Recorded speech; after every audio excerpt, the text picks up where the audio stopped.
Raiders. Let me go ahead and bring out my first guest. He ran it back with me back in March. You guys know his content on YouTube, on Instagram, fire content. Let me go ahead and bring out my guy, none other than Raider Alex in the building. What is good, my guys? Salute, brother. Appreciate you pulling up. Thank you for joining me this morning, man. Oh yeah, no problem, man. Thanks for having me on, and salute to you on the 1 year anniversary, man. It's a big milestone for the podcast, and salute to everybody in the chat as well. Thank you, man. Thank you for sure. But let me bring out my other guest, my other esteemed guest for this morning. He is my co-host on the Wednesday show. He just popped off a new show yesterday, the No Huddle podcast. Very unique show, incorporating all 32 NFL teams. So definitely something to go ahead and catch on Friday nights for sure. But let me go ahead and bring out my guy, none other than Raider Jeff in the building. Salute, brother. Good morning. Salute. How we doing? Congrats, man. Congrats on Thank year you. one for sure. Thank you. Yes, it's been a grind for sure. Uh, memorable moments for this particular show, having different type of guests. Looking back on it, just a whole year. I never thought, for one, I never thought I would get to go ahead and meet the likes of like the Violator and talk to all these different type of content creators like your guys, like yourselves, like Raider Alex, like you, Jeff, and just being able to go ahead and share the screen and just talk football, man. And I feel blessed to be able to go ahead and do that and do it in this type of in this form, in this space. So let's go ahead and keep it rocking, for another year and definitely. But it has been a grind. It has been a ride for sure, and I'm loving it for sure, 100%. But I have a great show lined up for everybody. As you guys know, this is the 1 year anniversary show. If you guys didn't know, now you know. But more importantly, we are on the brink of the last game of the season versus the Chiefs. The nightmare is almost over. But not only that, we have the number one pick, literally looming in tomorrow's game. We're going to go ahead and talk about that and much more. But let's go ahead and kick this thing off. Raiders versus Chiefs preview. As you guys know, we are 2-14 for the season. This is the last game of the season. And like I just said, the Raiders can go, they're on the brink of getting the number one pick. We still haven't fully secured it yet, but Raiders can still get the number one pick with these scenarios. And let me go ahead and pull that up real quick. That way we can go ahead and view it together as a team. Here we go. All right. And so starting today, if a couple of these scenarios happen, we can go ahead and secure the number one pick for the 2026 NFL draft. Starting today, if Francisco Seahawks and then 2 out of the 3 teams win, which could be Cleveland, which should be Cincinnati, New Orleans, or Detroit, we secure the number one pick for the NFL draft. So 3 out of the 4, we essentially tie.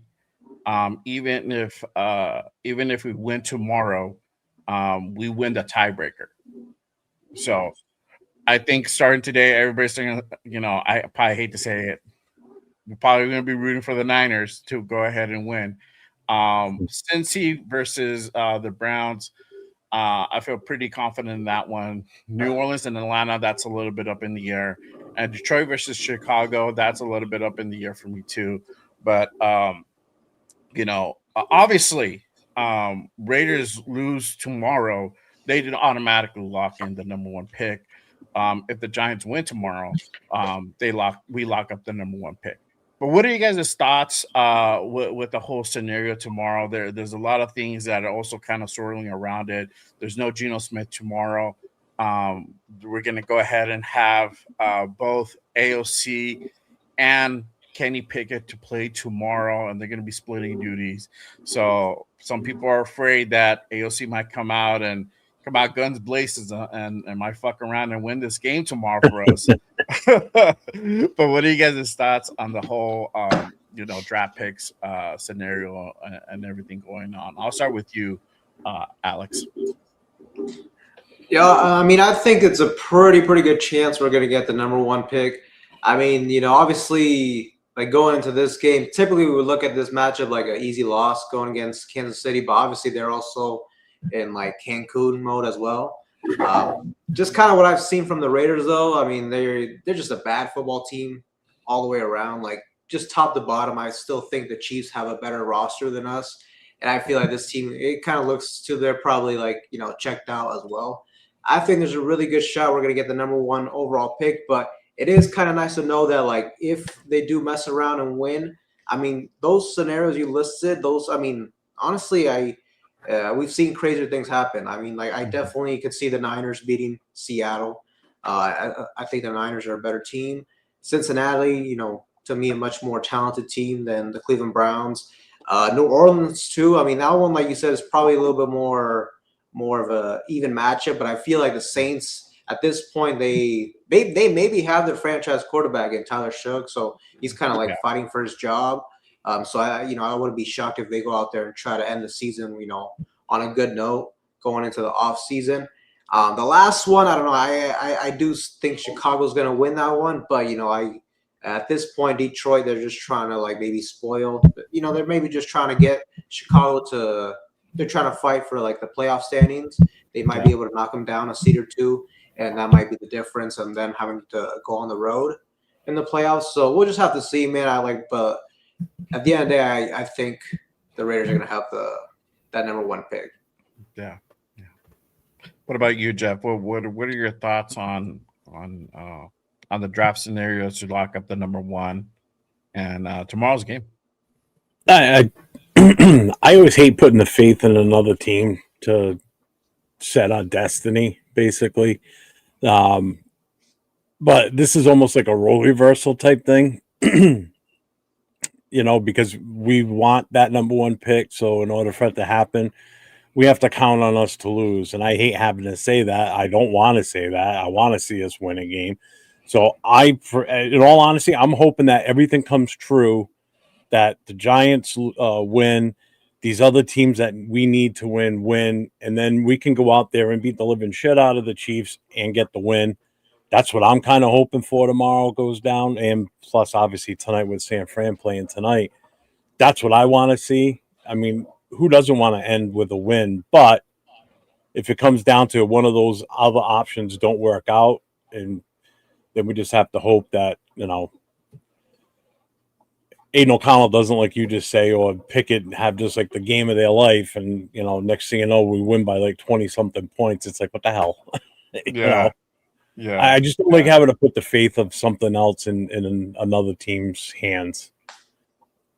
Yeah, for sure. And I just hate that it comes down to the fact that we have to lose in order to do that, and it just that drives me nuts. Well, I mean, if those 3 out of 4 teams that I just listed right now win their games, then winning tomorrow it wouldn't matter, right? The Raiders could go into that game, and if they win that game, great. If they lose that game, no hurt. It's not a foul either. So it just takes a lot of pressure off being able to already have that decided. So that's kind of the factor that I think a lot of the fans, I'm pretty sure also some of these players are going to go ahead and keep their eye on and going to have special interest on these certain games to kind of see how that kind of pans out and plays out. Because if them going into that game versus the Chiefs, now they can go ahead and play comfortably. A win versus the Chiefs, this is still a win at the end of the day. And you already know I had to wear my "fuck the Chiefs" shirt today. It's that time. Also breaks the That time. streak of us being shut out. Correct. Yeah, and as if you guys, if a lot of people probably forgot, and they purposely forgot, we were 0-6 last year, and we're on that trend. We're 0-5 currently, so it'll be 2 back-to-back years if we lose tomorrow versus the Chiefs, and I don't know. That still doesn't sit right with me, even for the number 1 pick. But I personally will be rooting for these guys, for these teams, the next 2 days. Hopefully, by the time we get to kickoff, we already got that already cinched up, and we're good to go, and we could just go ahead and play that game. Real quick, let me go ahead and shoot over to the chat again. Appreciate everyone pulling up and rocking with us on this Saturday morning. Salute to everybody. If you guys haven't done so, hit that like and subscribe button on all these channels. You see up here, my guy 401 Raider Jeff, and then Raider Alex. Make sure you guys go ahead and give him subscribe on his channel. Again, and then obviously this one, make sure you guys go ahead and hit that like and subscribe button. Real quick, salute to SoCal South in the building. Salute, brother. Appreciate you pulling up. Salute. Shout out to John Parker in the building. Salute, brother. Thank you for pulling up. Toby in the building. Salute, guys. Appreciate you pulling up. Let's see here. Shout out to Leo in the building. Salute, brother. Hey, man. Thank you for pulling up, brother. Salute. Thanks for the congrats. Appreciate you, my guy. And he just got to Vegas, so he's going to the game. He's in Vegas. I don't know if he's going to go to the game. I'm pretty sure. I heard tickets are pretty cheap right now. So yeah, I'd assume they're like $50 right now, bro. Like 50, $60. Go ahead and cop a couple of seats. There you go. That's what's up. So appreciate you pulling up. Salute to my guy Rorschach Raider in the building. Appreciate you, my guy. One of my mods here at Just Raiders. Salute my guy Raider Laker Nation 5-4. Salute, brother. Appreciate you pulling up with the Just Lose Baby. Thank you, brother. Appreciate you pulling up. All right. So let me go ahead and continue on. So tomorrow's game is actually a pretty big game for Genty. He has a couple things that are on the line tomorrow. Genty tomorrow has a chance to pass Josh Jacobs for the most scrimmage yards and also the possibility to join Josh Jacobs as the rookie hitting over 1,000 yards. So he needs 90 yards to pass the 1360 scrimmage record, and then 112 to hit that 1,000 yards. So big game for Genty. It's a tall order, especially with this offensive line that's been obviously terrible this year.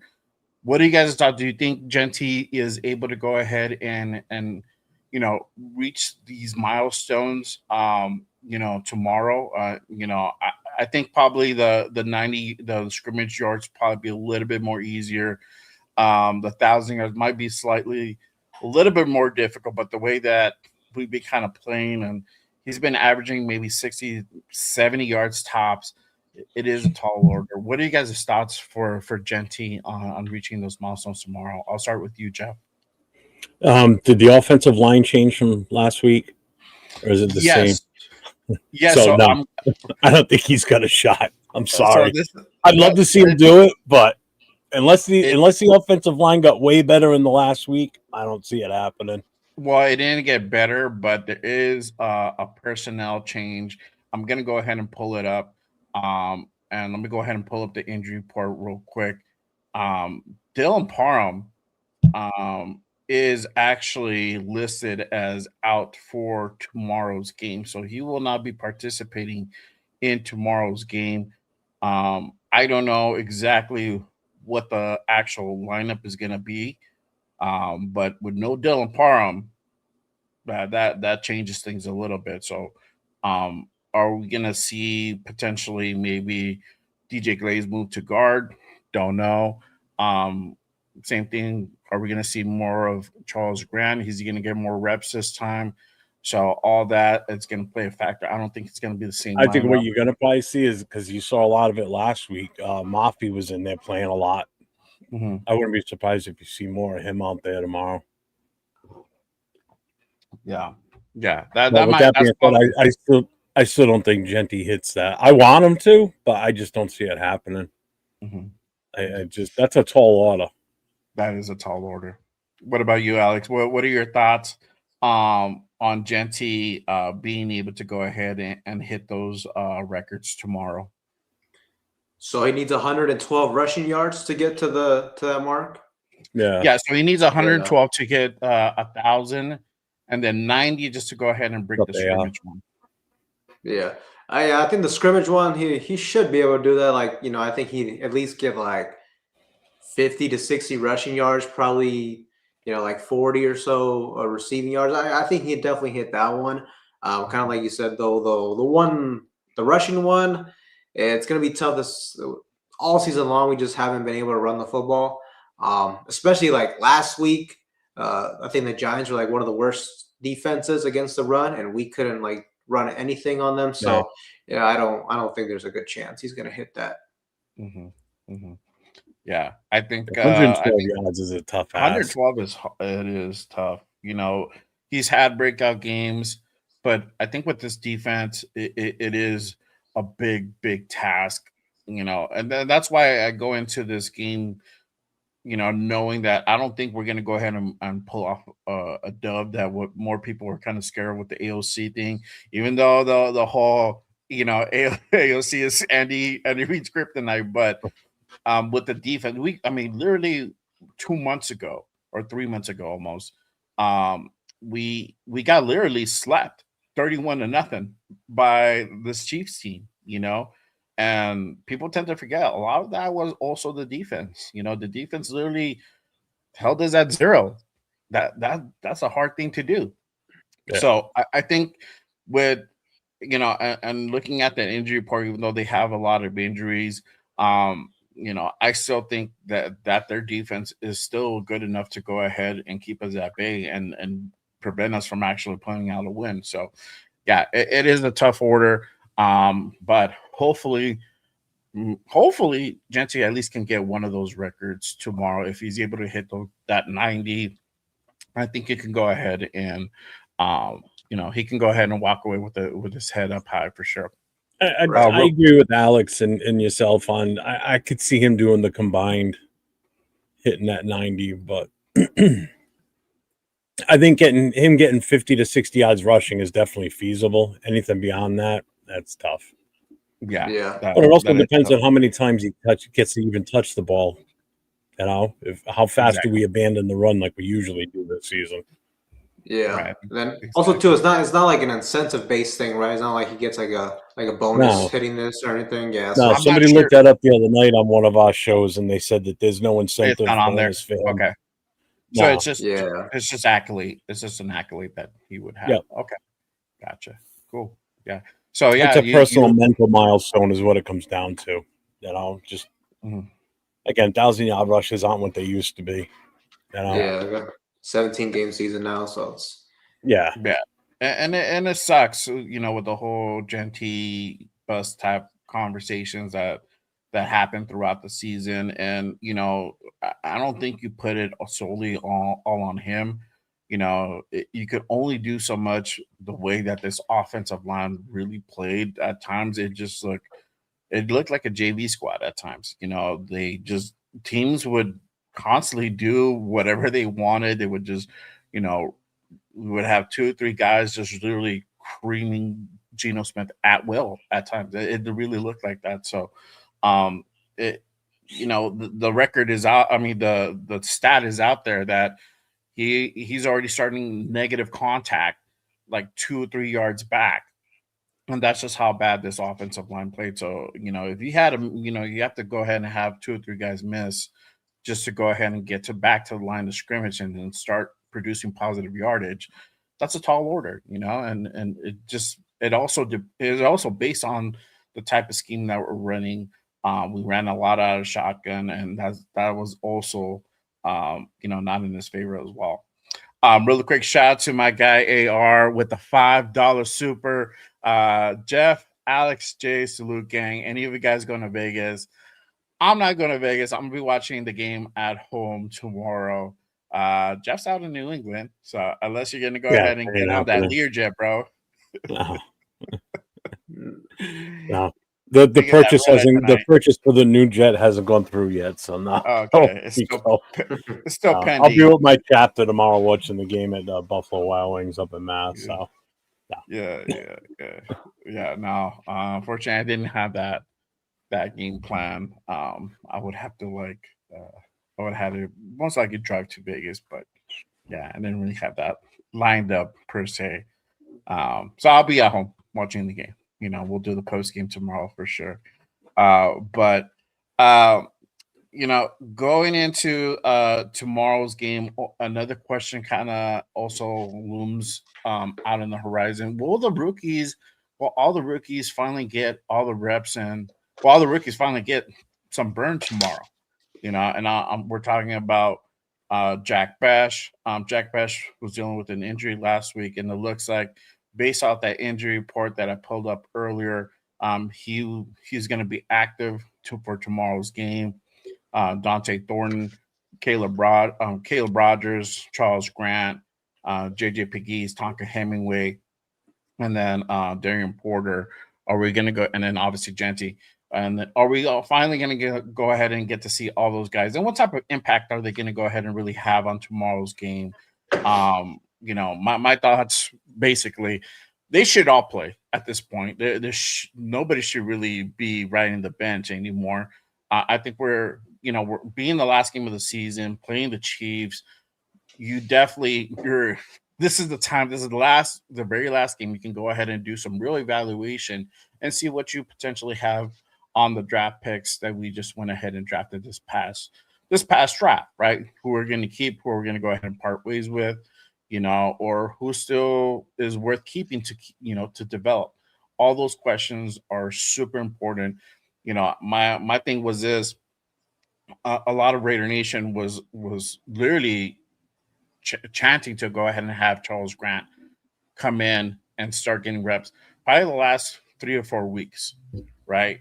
And we finally got to see him, I think, last game, and then he did pretty well. He got about 7 snaps, and he did pretty well. Same thing with Caleb Rogers. Time before that, he came in later in the season, and then as soon as he started coming in, he did fairly well. So some of these rookie offensive linemen are looking like they have some promise, right? We'll still need a lot of work in that offensive line, but with having being this the key issue, at least we have some potential there, and maybe some some positions that we don't exactly have to fill, or maybe we can go ahead and add just depth to it.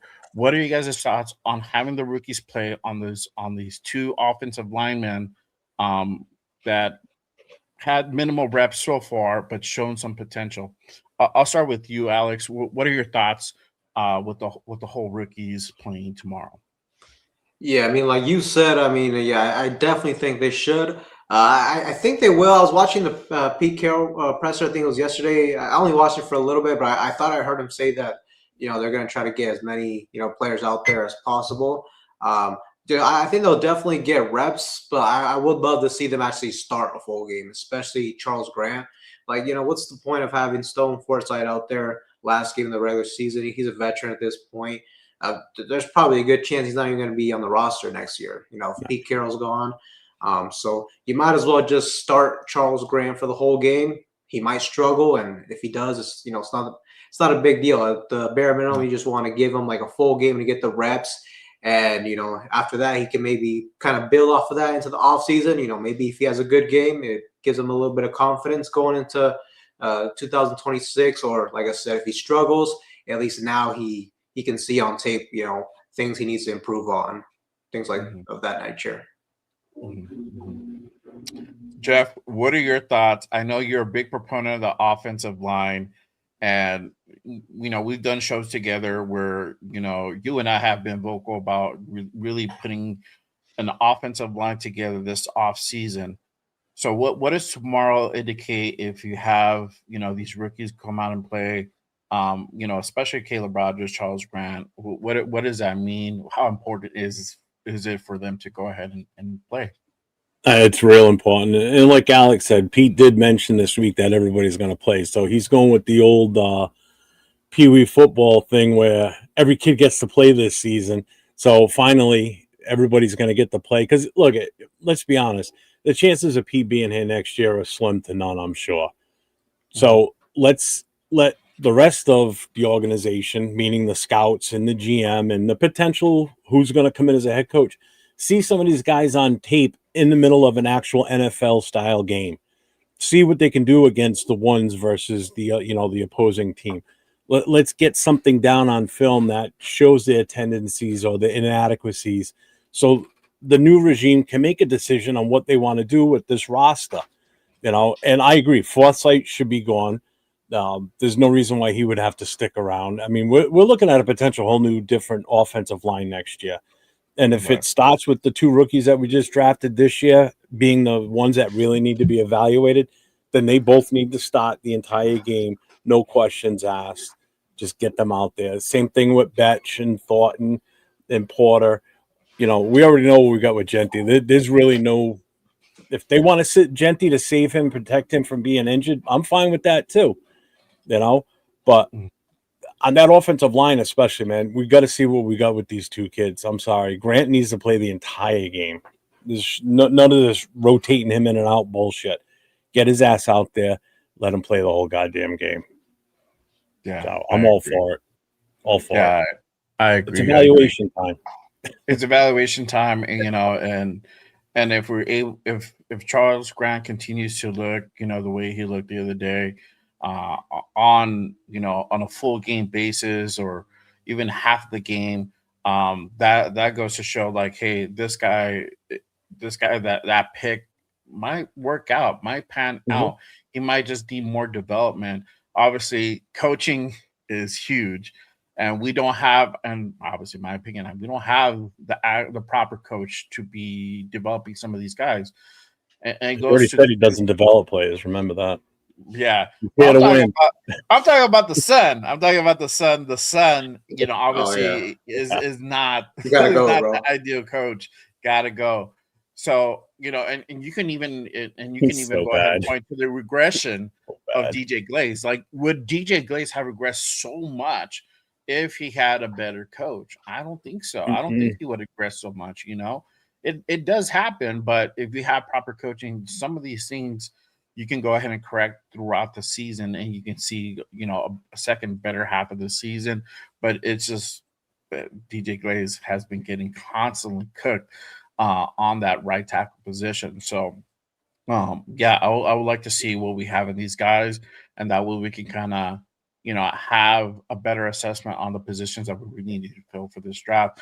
Obviously, Tonka Hemingway defensively has been doing pretty good. He has been very noticeable. I would like to see more of Pegues. Pegues hasn't been as active. Hopefully, we get to see more of him tomorrow. Darian Porter, you already know we've seen him throughout the season. He shows some promise there. It still needs a lot of work, obviously. But for him only being in the position for 2 years and showing some promise, even at this level, it speaks volumes. So it speaks volumes. So I would like to go ahead and see more of these guys for sure tomorrow. Hopefully, they get to play all the full game, if not majority of the game. But I want to shift over to this really quick. Pickett and AOC to play tomorrow. And this, obviously, this was announced earlier in the week, or even I think it was. I think it was announced earlier in the week, and then Pete Carroll comes out saying Kenny Pickett and Aiden O'Connell will go ahead and play versus Chief. They're going to go ahead and split the duties, and a lot of Raider Nation is currently concerned that when AOC comes out, and especially if it's a close game, he might fuck around and win this game, and we might and potentially end up losing the number one pick if those other teams don't pull it. If those 3 out of 4 teams don't pull it off and win their games, we might fuck around and lose the number one pick. Luckily, we just go down to number two, but being number one is so important. We have so much leverage being at number one for different reasons and so many different ways you can go ahead and play that out. But what are you guys' thoughts for tomorrow? Having these two guys split the duties, what do you think AOC's impact is going to be? He hasn't played all season long. The last time he played was in preseason, was the last game of preseason in Arizona where he got hurt. And I was there for that game. He did not look impressive at all. He really struggled through that game. Leo, who is in the chat right now, we were together with Nate at that open practice. We got to see AOC also play during that time in person, and he looked worse in that open practice in that scrimmage game. But obviously, it's just scrimmage. But he didn't look impressive at all. He really struggled. So what are you guys' thoughts with the whole Kenny Pickett and AOC splitting duties tomorrow? I'll start with you, Jeff. You really want me to say? Yeah, so what you to say? I at this point, why even bother? Just put Pickett out there, and I agree, because this could be the time that the last thing we need is for someone to come in and want to play the hero and kind of do something silly, like actually win a game for us. I can't believe I'm even saying this about upset that we could possibly win a game.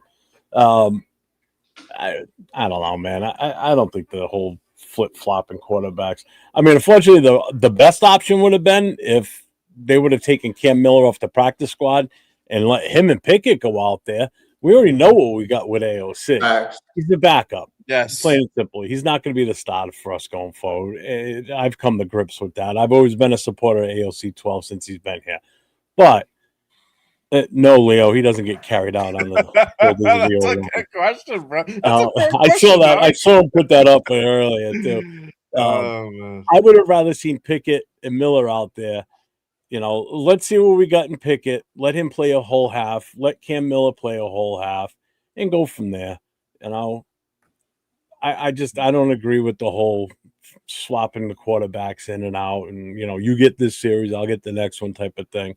Again, we know what we got with ALC 12. You already know what he can do. Yeah. Thank you, Jason. I think it's kind of a waste. With our luck, plus he's probably going to go out there and get hurt again anyway. So. Yeah. What are your thoughts, Alex, on the whole splitting duties tomorrow between these two guys? Yeah, man. I think just based off of this, man, I think this kind of confirms the Raiders are going to lose tomorrow's game. It just kind of shows they're treating this game like a preseason game. You only see this type of stuff in preseason.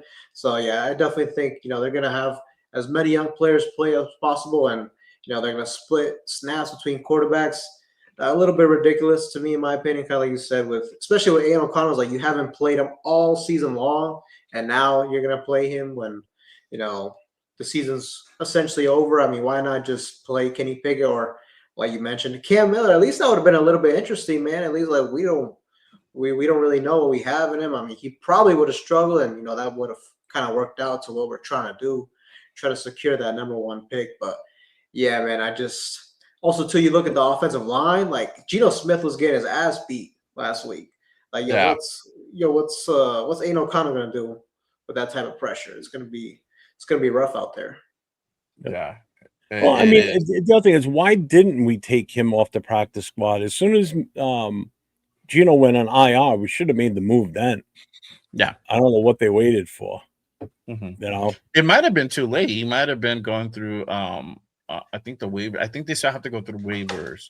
Yeah, it's possible. I get that, but why? Yeah. I mean, I'm not sitting there saying that Cam Miller was the potential future for this team, but would have been nice to have been able to evaluate him, seeing as though we drafted him. We already cut him once, and then we were able to re-sign him to the practice squad. It just would have been nice to see, what he could have done. But whatever, it is what it is. Yeah, and that whole the Dolphins picking up Cam Miller off the practice squad did raise a lot of eyebrows.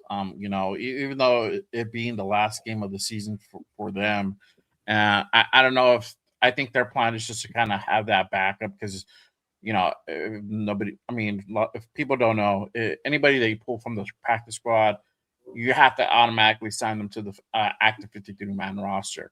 So that's what the Dolphins did, right? Because they just pulled them off our practice squad. So for whatever reason, Mike McDonald sees some type of potential in them, but I'm pretty sure it's going to be just kind of as emergency case only. He has that backup quarterback. But obviously, going into the offseason, and is he going to really stay on with the team? Is he going to get cut? All that, those questions loom. But for them to choose Camilla out of I don't know how many quarterbacks out there currently in the league, and they also could have approached guys that are currently not working out. I mean, we saw what did we say? We saw Indy go ahead and try to they went out and tried to get Phillip Rivers to come back and play as well. So there's guys out there that are just sitting on the couch too, but they decided to go ahead and get Cam Miller, a 6th-round pick that we drafted. So now questions are going to be like, what if this guy play? What if this kid plays in the game? What if he balls out? Or what if he plays next season and he's able to go ahead and ball out and potentially be the next best thing?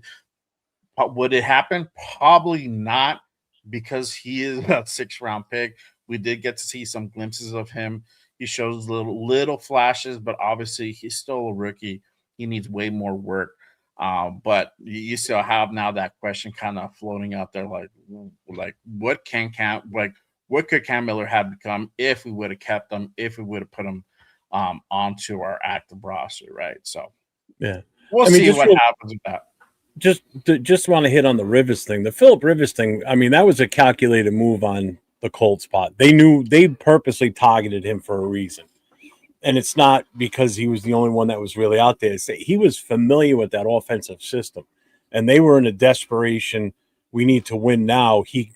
They thought he gave them that best option was to bring him in, because part of that coaching staff and the offensive scheme that they run on offense is what he played with when he was in San Diego. So he was familiar with that from the get-go. So there was no prep work, nothing. He just walked in there. He pretty much already knew the plays. He just had to get back into somewhat of a little bit of a more football shape.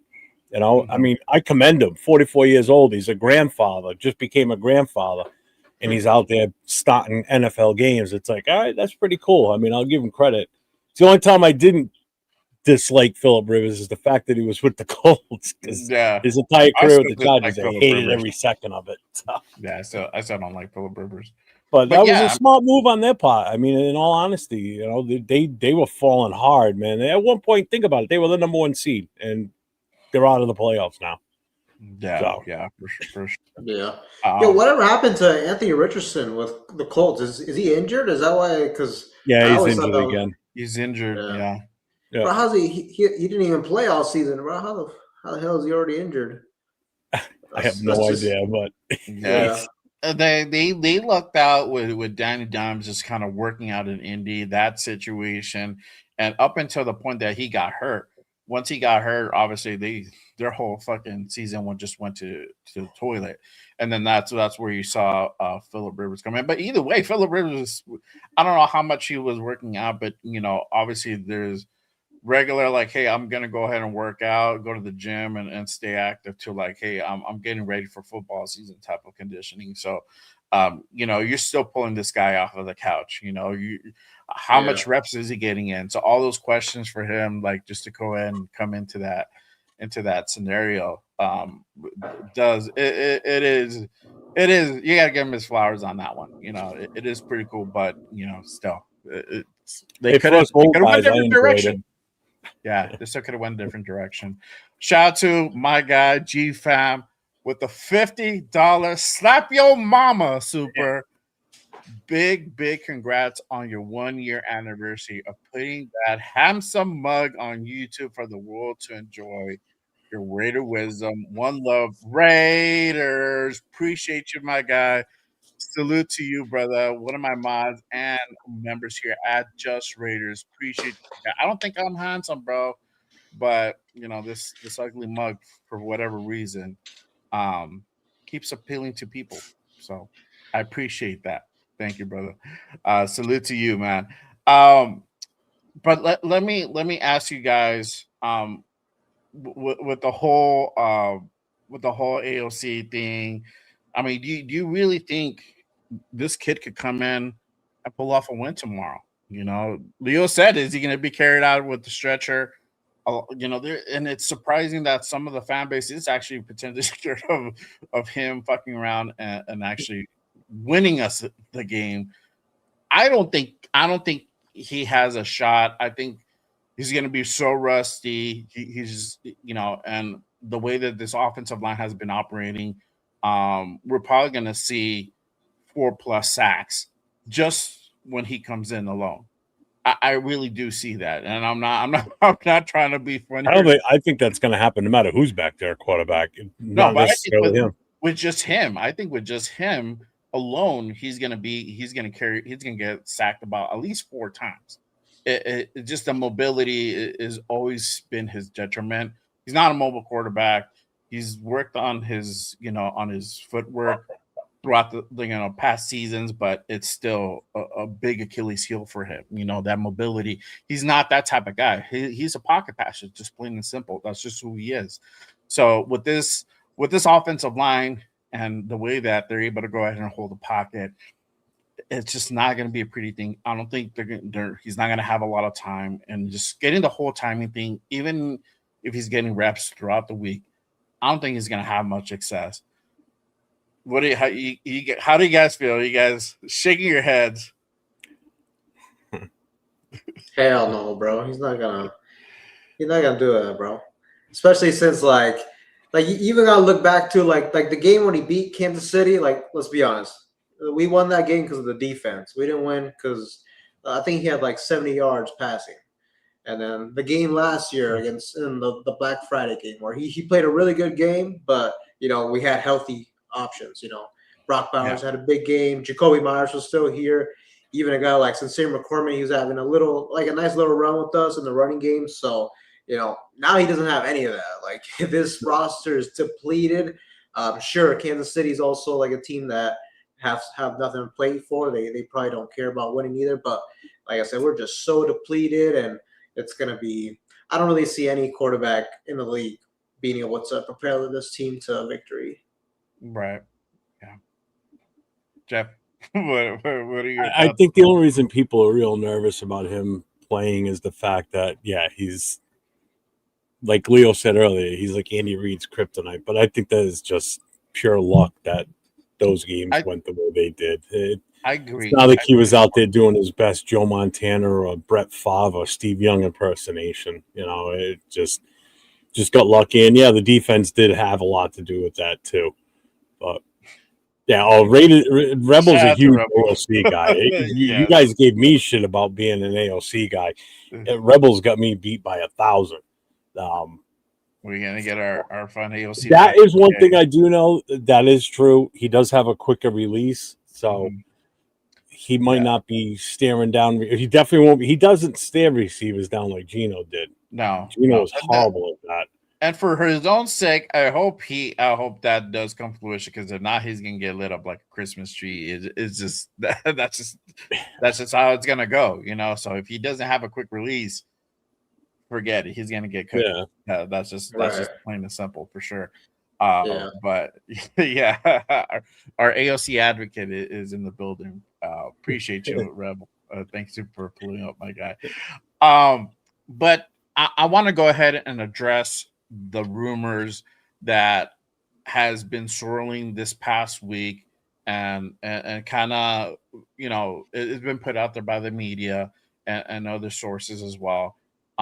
Could this be Pete Carroll's last game for the Raiders? Are we going to see the last of Pete Carroll? And then, what do we go from here after? Black Monday literally is the day after tomorrow's game, right? And we'll find out either that day or that week what Pete's future is going to be. Is he still going to be with the organization, or is he going to be send off to full retirement, or at least retired from the Raiders at least? What are you guys' thoughts? Do you think Pete's time here in Las Vegas is over? Alex, I'll start with you. What are your thoughts with whole Pete Carroll? Do you think the writing's on the wall and it's time for Pete's gonna go, or do you think he lives to see another year? Nah, man. I hope this is the last game, man. I hope they fire him, man. I mean, like, it'd be a huge mistake if they kept him around for another season, man. You can just see the writing is on the wall. Like, it's just not a good, it's just not a good situation for Pete, for like the current state of the franchise too. And even if the Raiders, like, they gave him another year, I don't think he finishes the season. So, I really hope they, this is the last game. What they do after, like, I don't know if they want to give him like some type of role in the franchise. As long as he has like really like no say so in like what we're gonna do when it comes to building the team. I mean, I'm fine with that. Or if he just wants to retire, enjoy his life. I mean, he's like 74 years old, so. Um, whatever they do after that, I don't really care. But yeah, I hope this is his last game. Yeah, yeah, for sure. Jeff, what are your thoughts? Do you think this is Pete's last game, or do you think he lives to see another year with this I team? know you and I discussed this on that New Year's Eve special that we did.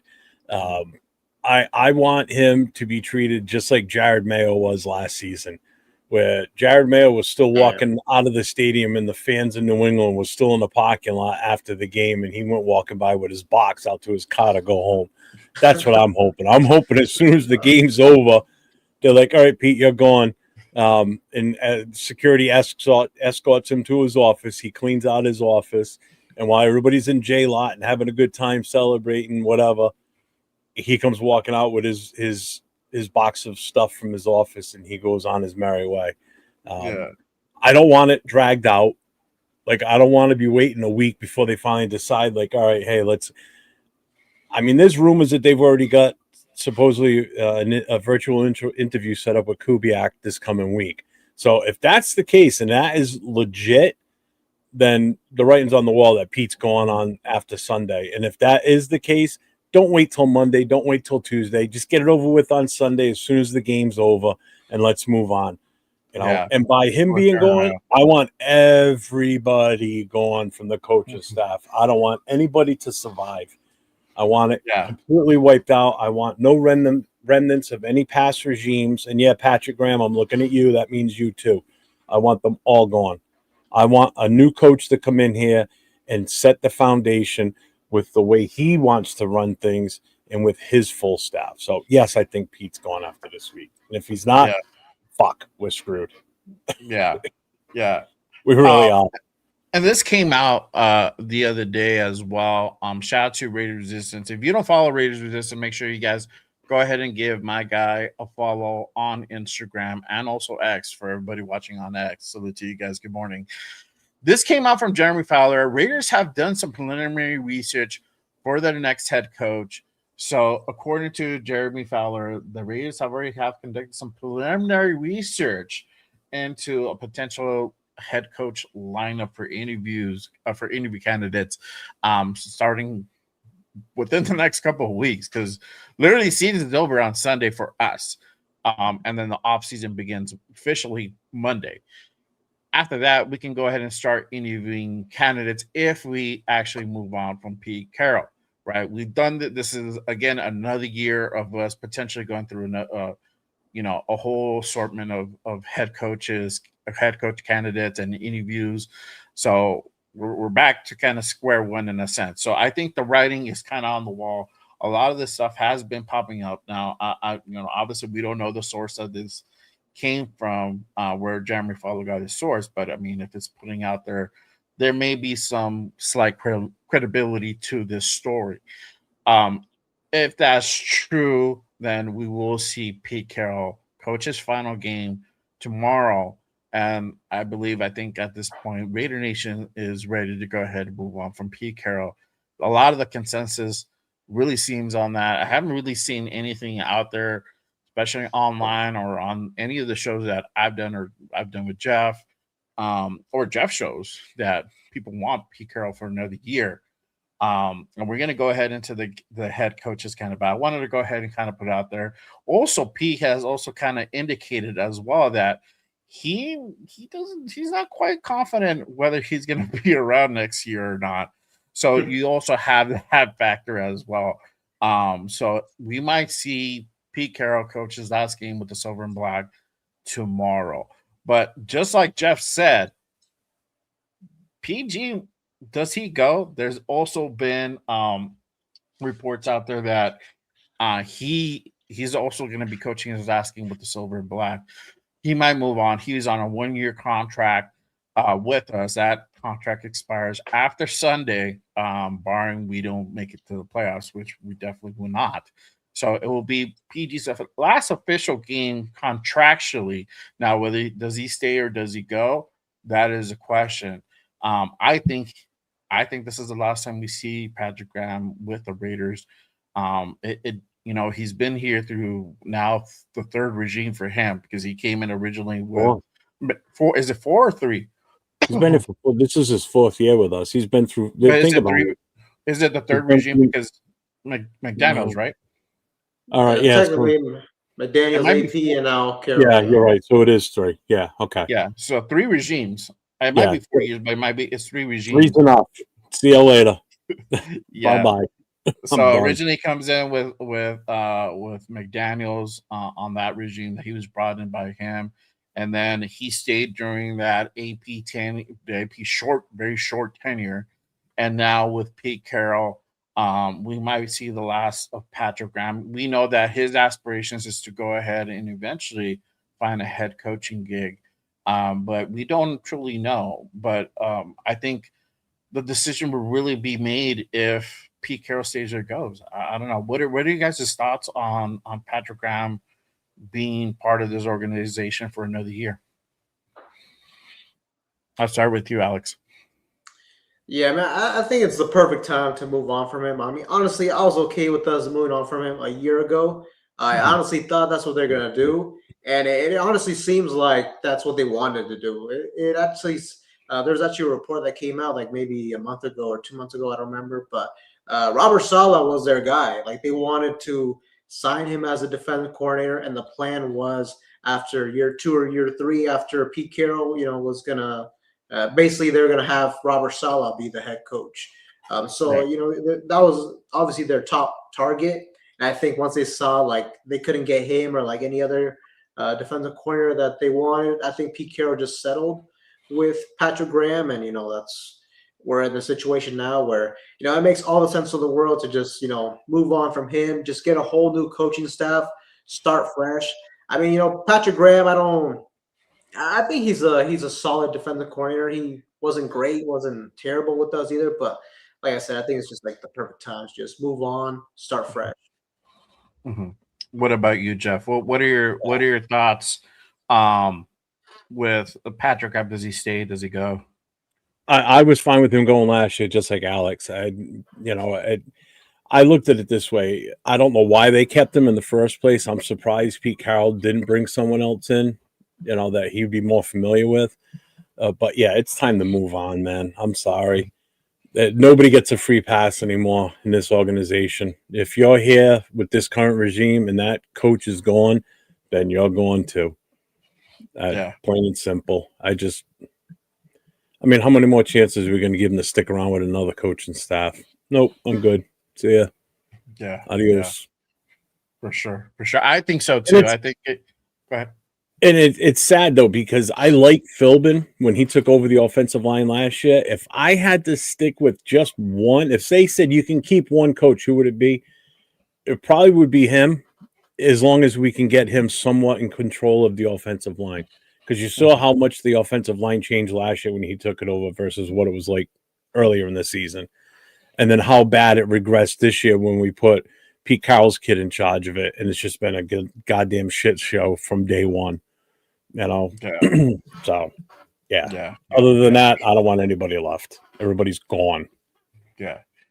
Real quick, shout out to Steven Conway with the $2 super. Appreciate you, my guy. Salute, brother.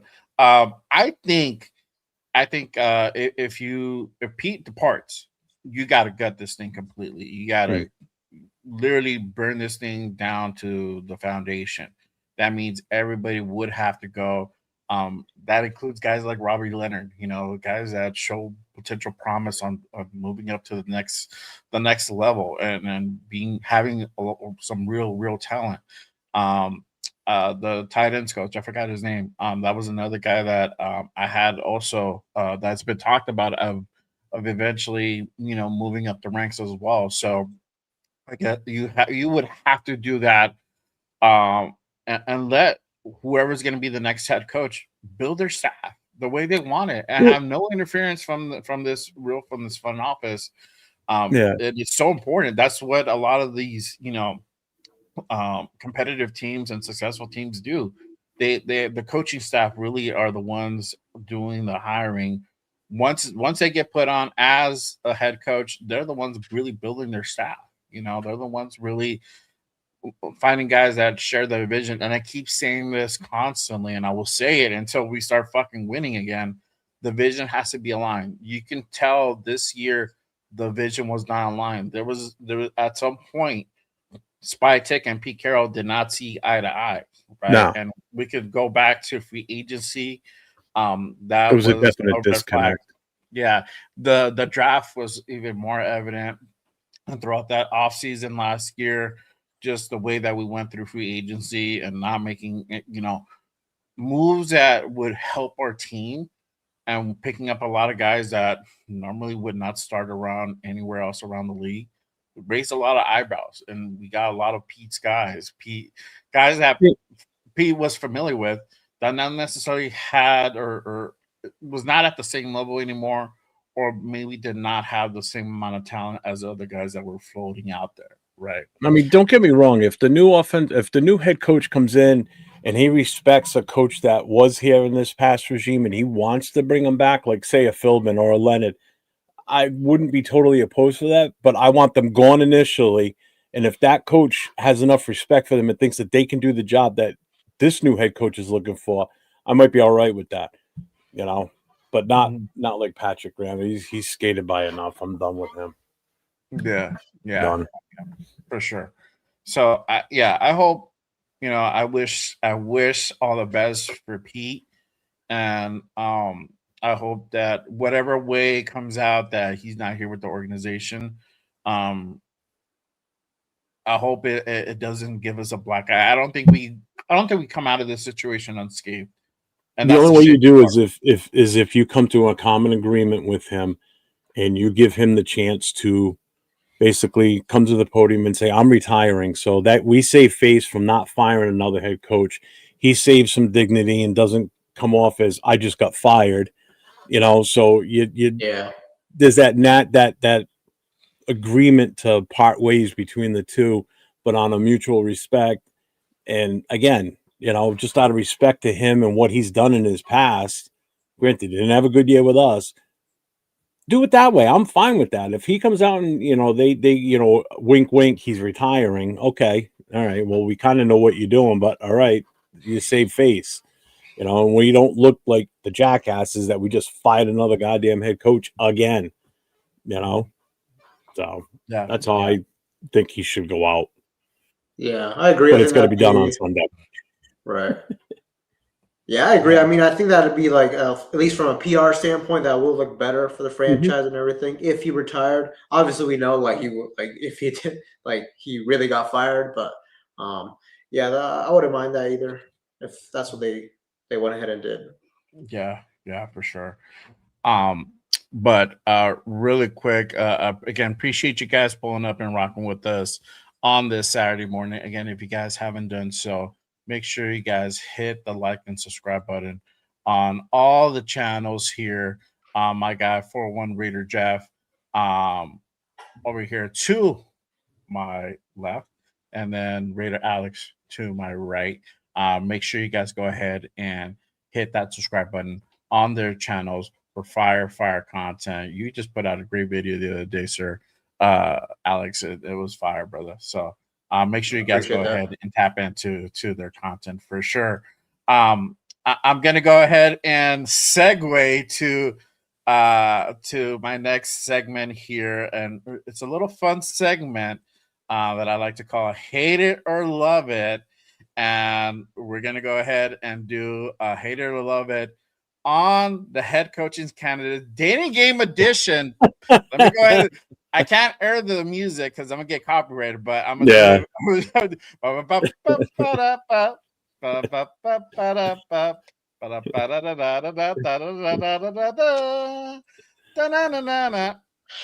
Okay, that was my poor attempt to do the dating game song. You did pretty good. I didn't want to get copyrighted, so I'm like, I'm just gonna do it. I think it's more funny that way.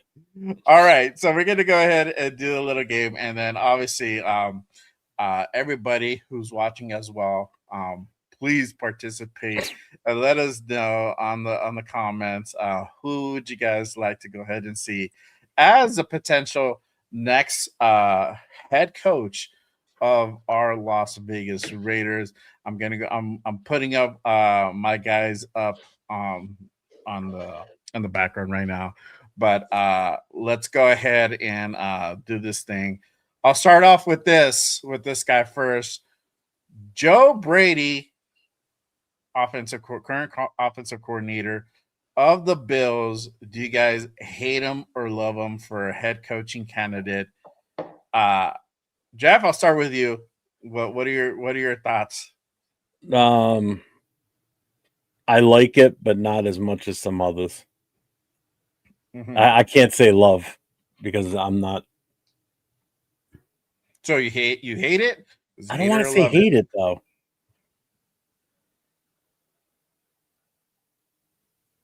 All right, I'll go with love. Okay, love it. All right, cool. Alex, what about you? Would it hate or love it? Joe Brady. I'd say I love it. I don't think he's my number one guy, but he's probably like a top 3 coach. In general, like I'm kind of like in the preference of like an offensive minded head coach. Ideally, like an offensive play caller, so he kind of fits all the, checks off all those boxes. A young coach, and honestly, like if we ended up getting him, I think it'd be a very interesting hire. Mm-hmm, mm-hmm. Yeah, I love it. I would definitely wouldn't mind Joe Brady. I definitely wouldn't mind Joe Brady being here and putting a team together, especially with his expertise. He's not my number one, but I am definitely not hating this move if they decide to go ahead and for one, bring him in for an interview period. 2, if they decide to go ahead and hire him on as head coach, I am not hating it. I'll love it for sure. But he's not my number one. He's not my number one. But this guy, I love it. He is my number one in my opinion. Mike LaFleur, the offensive coordinator for the Rams. What do you guys do? You guys hate this or love this? Alex, I'll go back to you. Hate or love it, Mike LaFleur.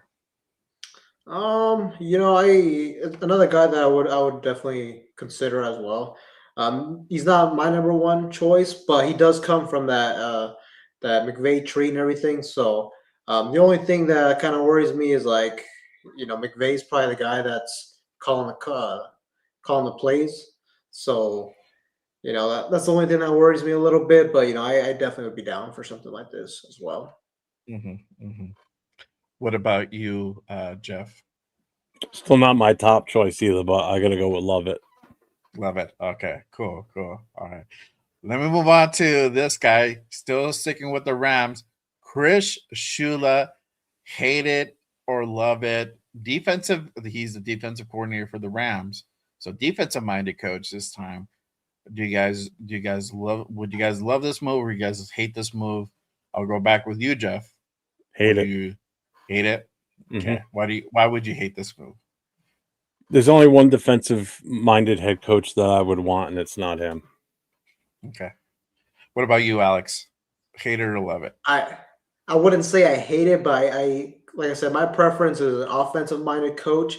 If we were gonna go like a defensive-minded coach, I kind of prefer the Chargers defensive coordinator.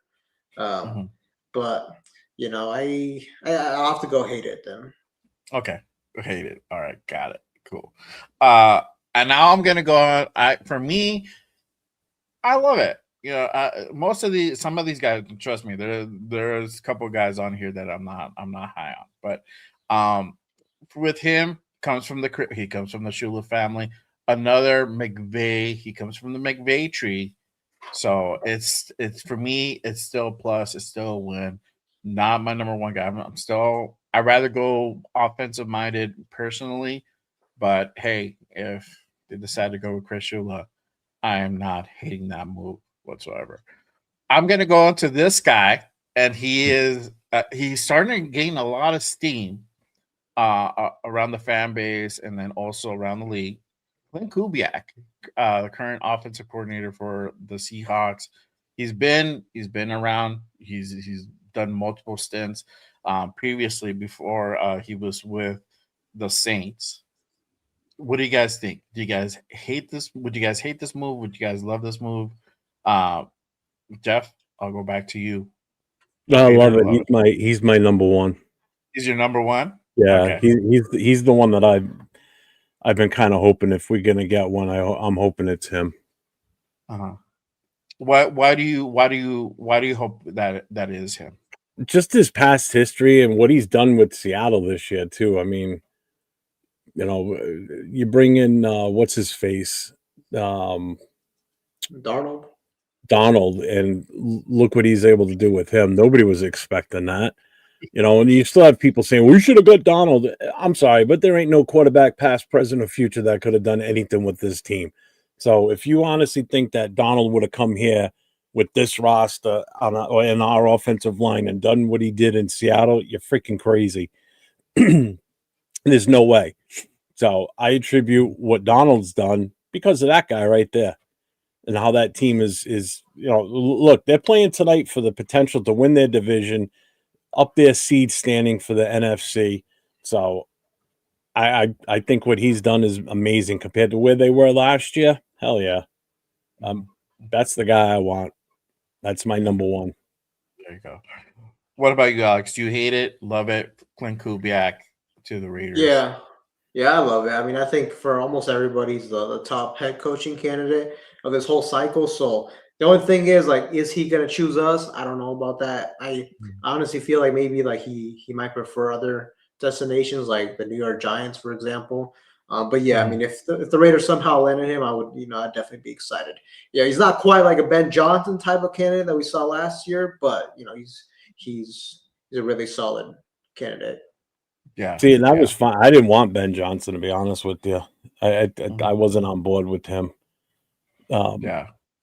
But again, if we finish the season with the number one pick, that right there is enticing enough Yeah, that it hopefully, helps. yeah, definitely. Because now you're Definitely. basically telling that guy that's a potential head coach, hey, look, we got the number one pick. You and our GM are going to be able to set this team going forward. You get to pick the guy that you want to work with, whether you be a QB or not. You get to make that choice. Mhm. Yeah.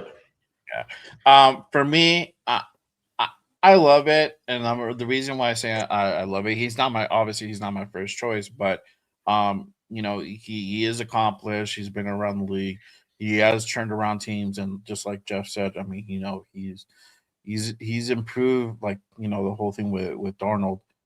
That is a lot of Clint Kubiak. So, I wouldn't mind him being here. Would he necessarily come here? That is the question. Even with the number one pick, we just don't know. There's also been reports that he might not. He might stay in Seattle. He might not even come out to seek a head coaching gig this offseason. So that also is into play. But his name is definitely being floated around the league currently as a potential candidate for the Raiders. I'm going to move on to this next guy. You guys, I think everybody's very familiar with this guy. Cliff Kingsbury has also recently just circled in the news as being a potential candidate for the Raiders. We visited kind of this issue last year or the year or 2 years ago with the whole, or I think it was last year with the whole, offensive coordinator position and that falling through with the whole, you know, not seeking to go ahead and get a top quarterback prospect. He verbally said yes, he was going to come over to Las Vegas, and then at the end, at last minute, at the end of the day, he decided to go ahead and pull out and go to the Commanders. But now again, his name is being thrown out there as being a potential candidate for a head coach. Now, this time, a head coaching gig with the Raiders. I'm gonna say I hate it. I don't like this move. The way that he kind of left us, that year where we were in negotiations with them. Um, that kind of goes to show what the true colors lie here. Like, would he resign after a year if things don't go his way? Is he going to be out, and are we going to go ahead and find ourselves in a predicament similar to this, but not by our own accord, by his doing? On top of that, he just got to Washington, and he's going to go out and seek another head coaching position. I don't know how his longevity with team hasn't been too great, so that to me worries me a little bit. I know he's done good things with JD5, but him being out this season, they really haven't made a whole splash. So I don't know. I'm very on the fence. I say I hate it. Uh, Alex, what about you? Do you like this? Do you love this move, or do you hate it? Yeah, I wouldn't say I love it, but I do like it. I mean, this might be an unpopular opinion, but I feel like this is kind of more of like a realistic option for us. Like I just feel like the only thing with Kingsbury though is like I don't know if Fernando Mendoza is like the ideal quarterback prospect he may be looking for. But like when it comes to a coach, I mean, he has former head coaching experience. I think that has some value, and ultimately, like he has a good track record of like developing quarterbacks. I mean, he's worked with Patrick Mahomes, he's worked with Caleb Williams. Um, I mean, Kyler Murray at one point he got him playing at a very high level, but I just feel like Kyler Murray is just not really, there's that stigma on him that he's like always playing Call of Duty and like, he's not really like a professional when it comes to like the ins and outs of like, studying tape and things like that. So, I honestly would not mind if we selected Kingsbury. Now, I don't know if he's going to choose us either. I feel like he's probably going to be selective if he's going to move on from being the offensive coordinator for Jaden Daniels. But I'd be down for it, honestly. Mm-hmm. Mm-hmm. What about you, Jeff? Not me. Hate it or love it? I hold grudges sometimes. It's just I can't with him.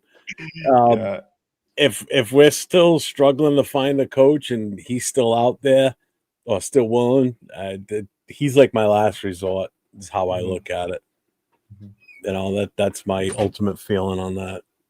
Yeah, and the whole thing, whether he again, is just the whole longevity. The way he conducts business is a red flag. Because like I said, what if things don't pan out his year one for him? And I'm not talking about the win factor. I'm talking about assembling his team. Getting his choices in the draft. Is he going to be like, fuck this, I'm out? Mm-hmm. It could potentially pan out that way. Head coaches resign. There's nothing really tying him on to like, hey, you got to be the head coach. He can always say, you know what, fuck you. Don't pay me. That's fine. I'm out. So that to me, that's a big concern because then we have to do this process all over again. So whoever the next head coach is going to be, I would hope for them to be here 3 to 5 years to go ahead and see what they can really, really put together, right? And that's really a fair timeline on assessing a head coach, especially a young one, right? You want to go ahead and give them time, and unfortunately with Pete, there is no time left.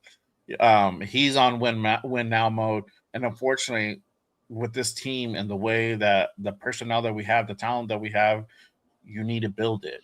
That's just the way it goes. You need to build it. He just didn't go into a situation where he was just like a couple pieces away from like having like this stellar team. It's just we had issues up and down, and I think he kind of didn't fully assess it correctly. And this is the way it kind of turned out. But again, there's a silver lining to this. We're literally on the brink of getting the number one pick. So, I guess you can give Pete his flowers for that one. I'm gonna go to the final guy, Robert Saleh. Do you hate it or love it? Candidate for a head coach for the Raiders. Jeff, what are your thoughts? Hate it or love it? He's the only defensive-minded head coach that I would like to see us potentially have a shot at getting. So I'm in the love it category on this one. Mm-hmm. Mm-hmm. What about you, Alex? Do you hate it? Do you hate it or do you love it? For Robert Saleh? I'm on the hated train, man. I feel like he has like a lot of the Pete Carroll like defensive philosophies. Comes from that cover 3 system. I just don't want to go back that route.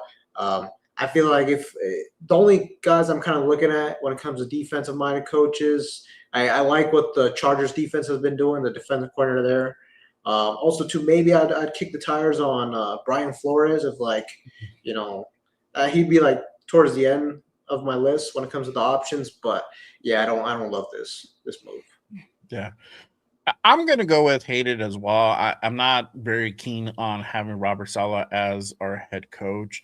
I definitely wouldn't mind him as a defensive coordinator, but to have him come in as a head coach, having his stint at, with the Jets, I'm a little bit cautious about that, and I know their organization isn't the greatest either, and we have our problems of our own. So how is that really going to translate over to this organization, right? So that's my worry. So I wouldn't be on this move. I wouldn't completely hate it if he came on as a head coach. But at the same time, he is definitely not on my number 1, number 2, or number 3 choice as a potential candidate for head coach. So yeah, that's my take on Robert Saleh. But hey, that was Hater Love It, the dating game edition. That was Obviously, good. I like that. Obviously there's more candidates out there. Like Alex said, have Brian Flores. There's some other guys that also names have been floated around. I don't know. I know that report from Fowler says about like 30 candidates or whatnot. I don't think it's going to be to that extent. Like I think we get like a fraction of that, maybe like 15, maybe under the 20 mark of candidates. That's still a lot of people to come in and interview for a head coaching gig. But yeah, I don't think it's going to be 30. I think we probably in our list there are probably 30 names, but how many people are realistically going to come in and actually interview and actually be interested in this position? This is my thing, and I want to go ahead and just kind of harp on this. Whoever's going to be the next, if we move on from Pete and we're going to be looking for a new head coach, for one, you already have the factor of who's going to want to go ahead and come in and head coach here with this type of organization that turns over constantly on the head coaches. If the production is not there, if the results are not there, we tend to go ahead and really part ways from our coaching staff. That's number 1. Number 2 is because of that stigma, it's going to cost us an arm and well, it's going to cost Mark. It's not going to cost the team. It's going to cost Mark an arm and a leg to go ahead and bring in the next head coach, and that's literally that's partly what's going to take. If we're able to go ahead and secure that number 1 pick, that just sweetens the pot. But the next head coach guy, I think be prepared of having this big number come out of how much they're going to go ahead and get paid on that contract. I just want to turn the tables to you two for a second, because I've heard this one already too. What do you guys think of this one about Cignetti? I'm not for it. I'll let Alex answer that one. I'm answering that one. Yeah, it's intriguing just because like the success he's been having with Indiana, like he has a track record of turning programs around, and obviously too, if we have the number 1 pick, obviously like reuniting Cignetti with Fernando Mendoza is it's interesting to say the least. They would have to buy him out of his contract. I think he has like $100 million contract with Indiana. I'm not sure what the buyout would look out. I assume maybe like he probably has like a buyout for like 20-25 million.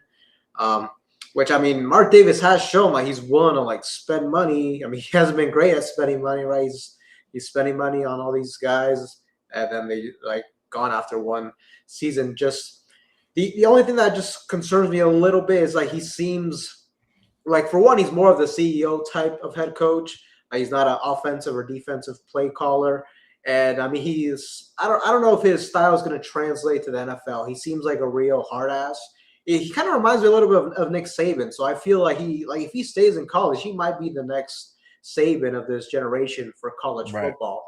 Yeah. So that's the only thing. Like, I just don't know if his style would translate. But we'll just have to. I don't know, man. I for one, I don't think it's realistic, and I probably wouldn't go that route. Yeah. We touched shout out to G Fam. He actually gave us this question on New Year's Eve, and he asked us, if we get the number one pick, thoughts about bringing over Signetti as a head coach to kind of continue that continuity with Mendoza. My thing is this: I would not be for that move. For one, you're not most likely we're going to end up getting a rookie head coach, right? Yeah. The difference is that Signetti does not have experience really in the NFL level as a head coach, right? I don't know. I got to look at his resume. I don't know in the NFL.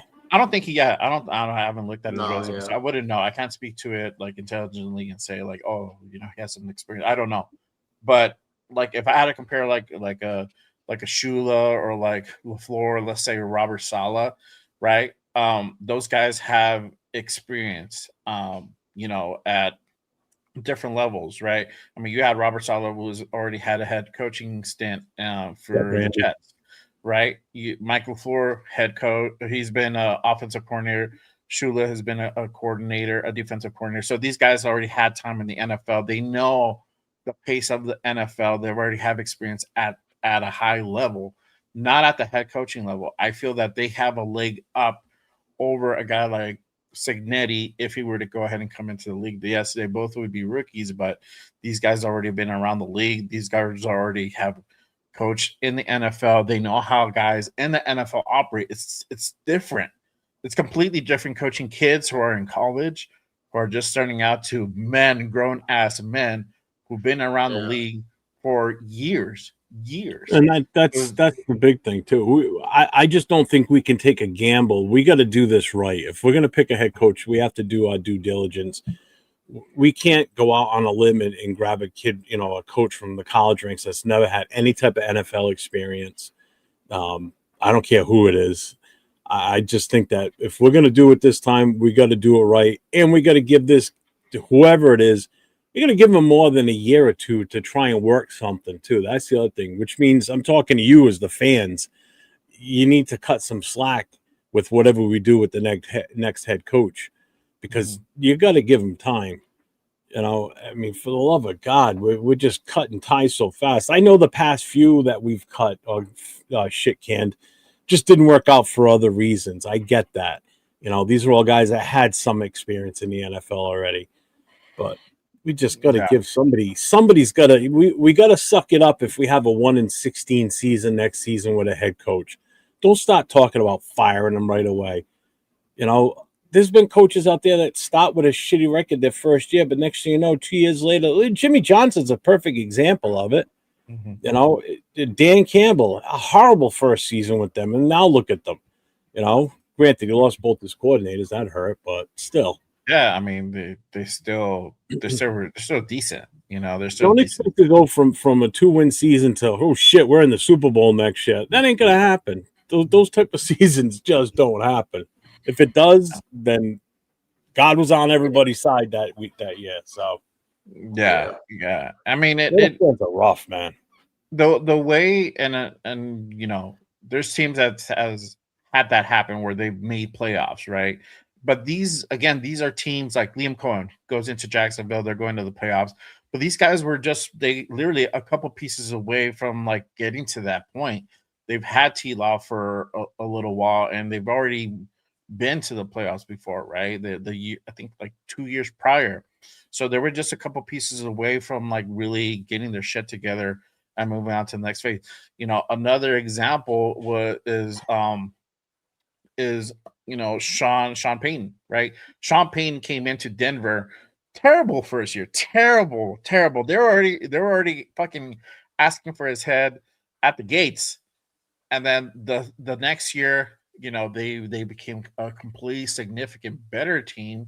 And I think that's when they made the first playoff appearance, right? And then now this year, look at where they're at.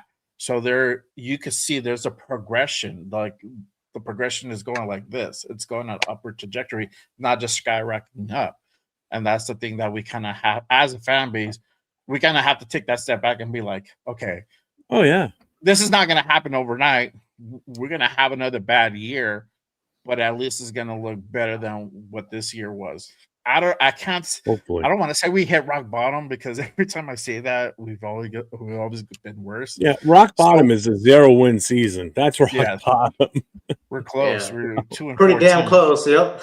Yeah. So I don't want to say that, but I'm saying like next year, if we win 4 games, 5 games, that's an improvement on the season. The style of play is hell going to be indicative of that as well.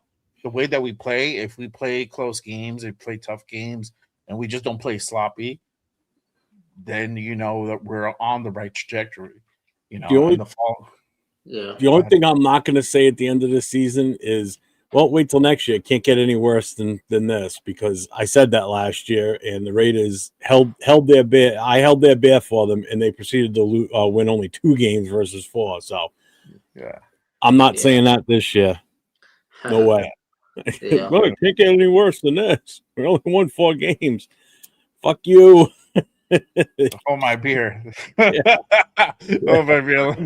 You son of a bitch. Oh, Pop that. It's probably gonna be 215. Jesus Christ, that's fucking awful. Yeah. I'm gonna move on to this part. We're already in that time. Everybody wants to talk about this draft talk. Let's go ahead and get into that. I'm gonna move into my next segment. Would you rather? And we're gonna go ahead and play this little game. Let me go ahead and pull up my thing here. And we're gonna play Would You Rather, and I'm gonna give you guys a scenario. And of course, obviously, everybody in our chat may go ahead and participate as well, and let your voice be heard. But I'm gonna go ahead and put the scenario for you guys. Let me go ahead and bring down this. Okay, so if the Raiders have the number 1 pick in the 2026 NFL draft, would you draft at number 1 a QB? So it's probably going to be Mendoza, right? Or 2, would you trade down for more draft picks? What are you guys' thoughts about having that number 1 pick? This is a good problem to have, right? This is probably the best problem that we can have in the offseason, aside from not having a head coach. But having this scenario presented, what would you guys do? Let's go ahead and put our GM's hats on. Alex, I'll start with you, because you put out the video the other day on Mendoza. So what would you do in this scenario if you had the number 1 pick? Yeah. I'll say this. Like, one thing is, it really depends on what we're gonna do at the head coaching position. That really, like, that can change everything. Because, like, let's just say in a crazy scenario, they keep Pete Carroll. If they keep Pete Carroll, I think you need to stay away from drafting a quarterback, because, like I said, he's not gonna see his 3rd year of his contract. So I don't want a situation where we're gonna draft a quarterback and immediately his coach is gonna get fired, and then go into his 2nd season, he's gonna have a whole new system again. So that's the one thing I will say. Now, just kind of taking that out of the equation, like you said, this is a good question to have. This is why I wanted to have the number 1 pick, because now the doors just really open up for you. You can either draft the quarterback 1 in Mendoza, or you can trade down.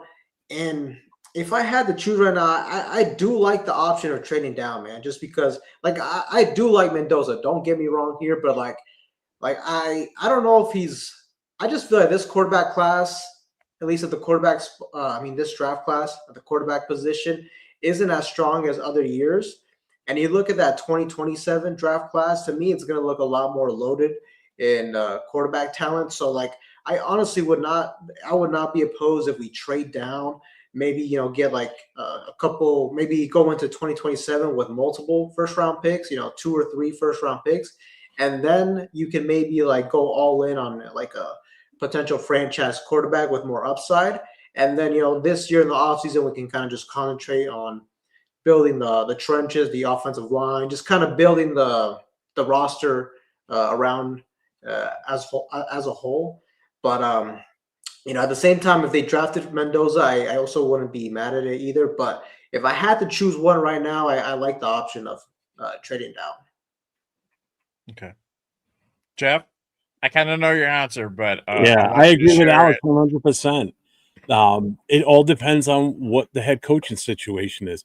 If it's Pete Carroll, there's no way in hell I want him being involved with a rookie quarterback.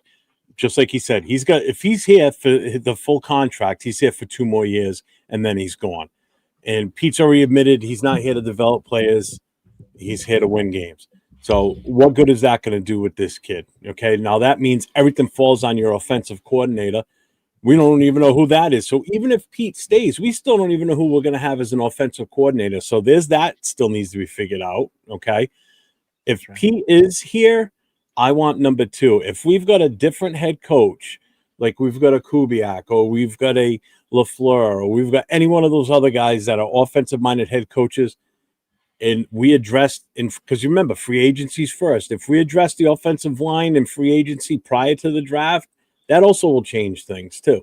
If we do that and we get guys in here, veterans that we know we can count on to be solid, to protect your investment. Because remember, this isn't just a draft pick. This is an investment for this team. Whatever we do with this first pick is an investment for this team going forward. So this is an integral part or a very important part of this organization going forward that could set us up for at least the next 10 to 12 years. Okay. So if you have the right people in place, the right players in free agency in place, then by all means, you go and get that quarterback. If the head coach and Spy Tech and the OC feels Mendoza is the guy, then you go and get him. Mm-hmm. Other than that, I'm fine with trading down too. And I would love it if it's the Jets, because they've got a ton of draft picks that we can fleece them for. They move up to number 1. They get what they want at number 1. We move back to number 3, and we get additional draft picks, not only in this year's draft, but next year's draft too. Again, setting your team up for future. People got to stop thinking about what we're going to do in 2026. Now, this is what we're going to start doing in 2026 and going forward. So this draft is probably one of the more important drafts that we've had in freaking years, just because we've got so many different options in what we do. And again, the head coach and going forward is going to be the biggest first decision we have to make. So when the game ends on Sunday, those first few days following Sunday, that's going to set the path for this team for the next however many years if it's done right. Mm-hmm. So that's my take on that. Yeah. My thing is this. Yes, it starts with who's still going to be here for head coach. I think it's most likely probable Pete will not be here. I want to say like 80% chance. I could be fucking wrong, and they can say, well, we're gonna go ahead and roll with Pete another year, right? And then all that gets thrown out the window.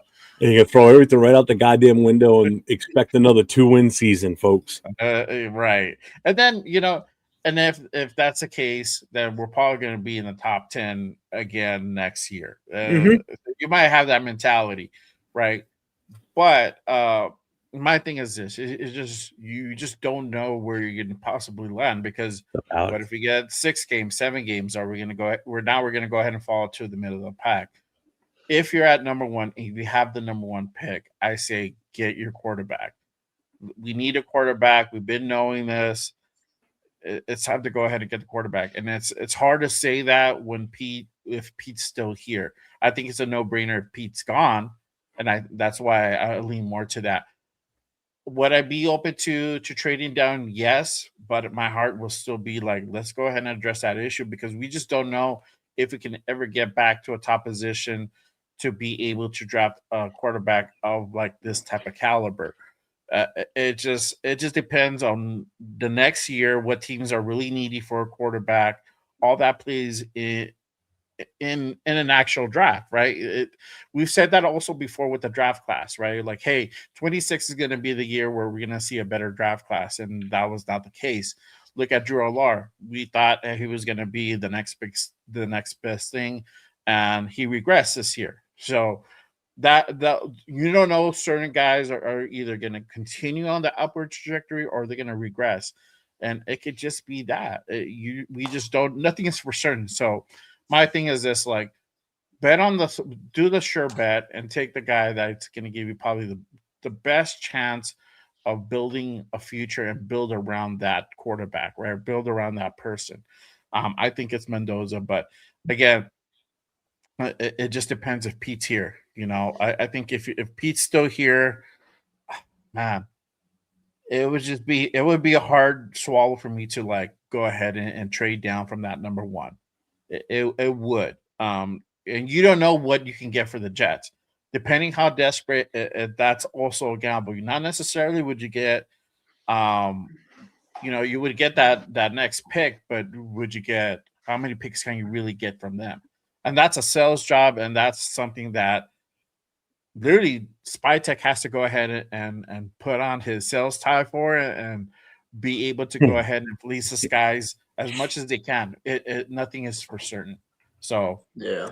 I don't know. I mean, My thing is this: if you have the number one, get your quarterback, build around him. I don't see Pete being here for another year, so that's why I say that more confidently. But if he's here, it might be that situation where we might have to trade down. As much as I hate doing that. That's probably why I'm still like, so hung up on it. You know?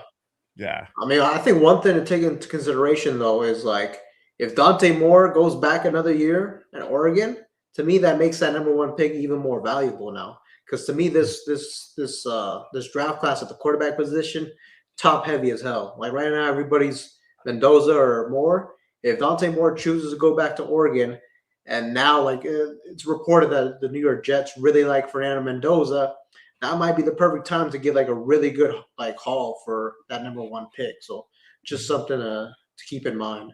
And on that note, if Dante Moore on the flip side, if Dante Moore declares now, if Pete's here and trading down is an option, and trading down with the Jets and being able to get Dante Moore, I'm good with that too. Like that, and you get extra comp picks and you build around that guy. Like, I'm not mad at that, Yeah. So what do the Jets have right now? They're at number 4 or number 5? 3. Oh, they're at 3. They're at 3. Mm-hmm. They're 3. Oh, yeah, let me go ahead and pull that up. I'll pull that up right now. Yeah, that'd be perfect. We'll take a look at the draft order. So this is the current draft order right now. We are currently still at number 1. Giants on number 2, and then the Jets at number 3.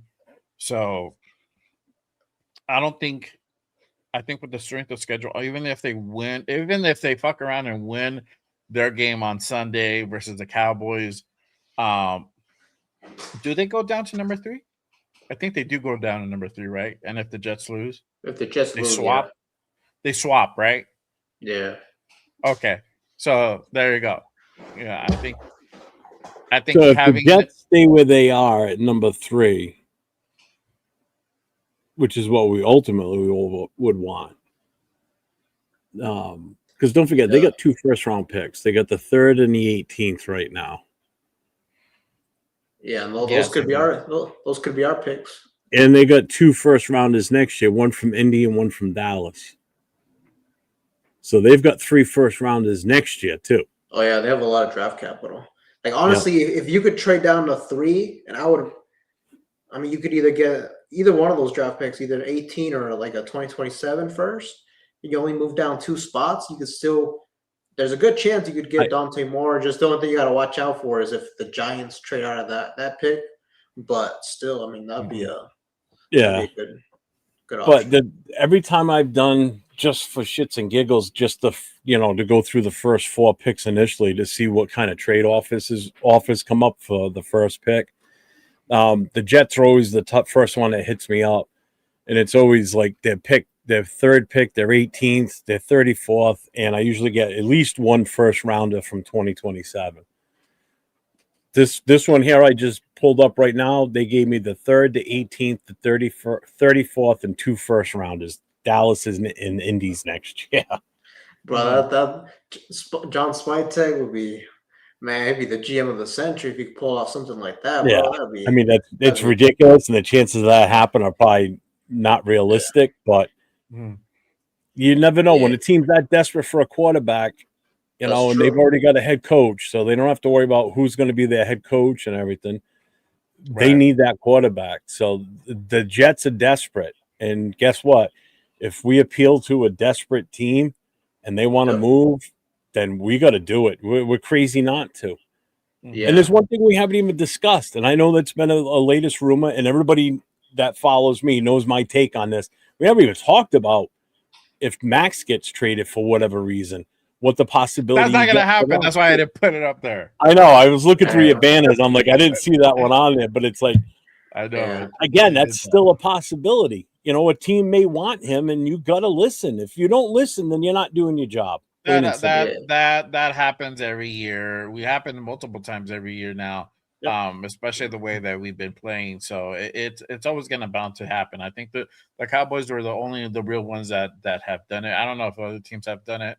But really, from what we know, Cowboys are the ones that picked up the phone this year and made an offer, right? And not for nothing, they traded away their. We listened, I guess. They traded away their icon on defense in Micah Parsons. And what did their defense do? Their defense got better. But also, Micah wanted out as well. I get that part too. But who knows what Max's feeling is right now? I mean, is he being honest? Is he, But besides that point, you look at, I saw that blasphemy. Whatever, fam. You look at what Dallas did, with what they traded away and what they got in return. They finally could stop the run. Now their defense has stepped up. So that made a big difference for them. I mean, let's face it, that's our biggest weakness is stopping the run too. So and no Adam Butler this weekend either. He's out. My thing is this: is like I know people want to go ahead and think like, okay, we can try to fill in all of our key positions in one draft and one free agency. It's just not going to happen that way. It's going to take time. So why trade away your best player? That's my thing. And I know, and I'm pretty confident that he does not want out of the Raiders. Like, yes, he's upset. He's a competitor. Yeah, he doesn't want to get shelved. Unfortunately, it's not his choice whether he wants out. I know, but he doesn't necessarily want to get shelved. And I think that's what the tantrum was. I think he was just pissed that he got shelved, and he was like, "I'm still good at play. I want to play the last game or the last couple of games." And they're like, "No, we're not going to go ahead and do that, especially if we're going to go ahead and do what we were expected to do this coming off season." You have to sit out. Go ahead and heal yourself up. Do whatever, he needs surgery. So that's another thing there. So I think that's where the whole thing was. I don't think it's necessarily odd. We don't know how happy he is. He's always come out and said, I want to be a Raider. I want to be here. I don't want to go anywhere else. My thing is this: if we trade down, I mean, if you're getting the number 3 and the number 18, I think that's probably going to be the ask from the Jets if you want to get the number 1 pick, if they're that desperate. And mind you, we still have the second round pick. We have the first pick of every round. Yeah. And that's like having, especially in that second round, it's like having another first round pick. So you have that as well. But also a lot of the key positions that we need to go ahead and fill is going to have to also be done through free agency. We just have to be more aggressive this free agency and more smarter on the players that we go after. I don't think it can be so much bias. I think it has to be skill level and what they're actually able to go ahead and contribute on a scheme, on an actual for the actual team. Like this past offseason, the nickel position was always wide open. Could have been filled with there was a couple guys floating out there. It never was addressed. We ran it with Darnay Holmes, and we thought Darnay was going to be the guy that was going to be that guy that can go ahead and handle that nickel position. A lot of us knew that wasn't going to be the case, but Pete and staff knew better, and then this is the result. And a lot of times, Alex is right too. Alec in the chat. Josh Jacobs said the same thing and got traded. It is what it is. Yeah. I don't know if you guys saw in the morning, though, like there's that report that came out that supposedly the Raiders are now, like, they're open to trading Max Crosby.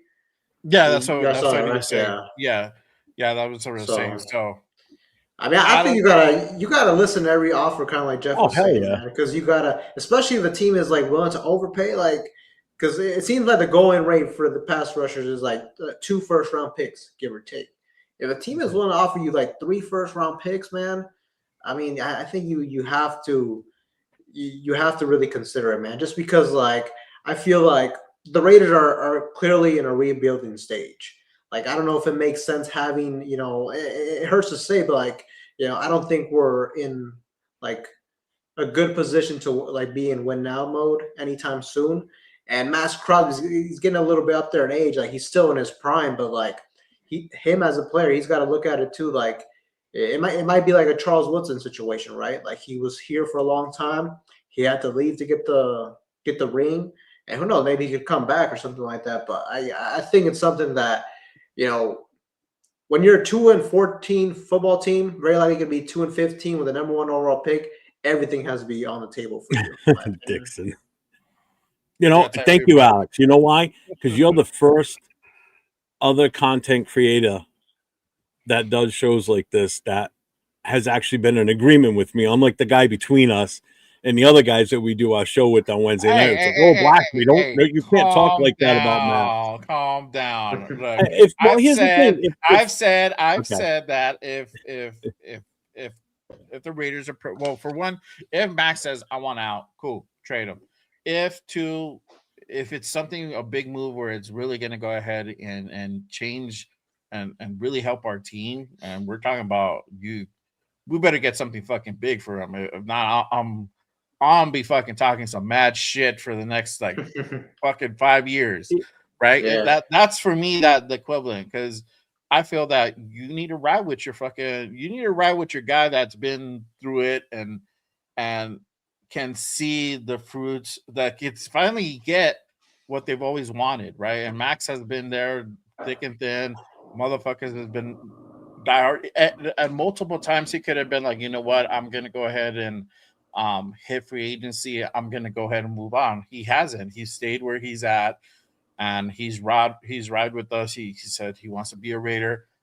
I'm all for that. But at the if there's a scenario where, hey, this can definitely help out your team, okay, let's see what is the offer, right? As much as I hate to say, bigger than the Shield. Remember that. Still, the biggest thing to me is like the player wise is good enough for him to stick around. But like I said, I'm open to it. It just the price has to be right. Go ahead, Alex. Yeah.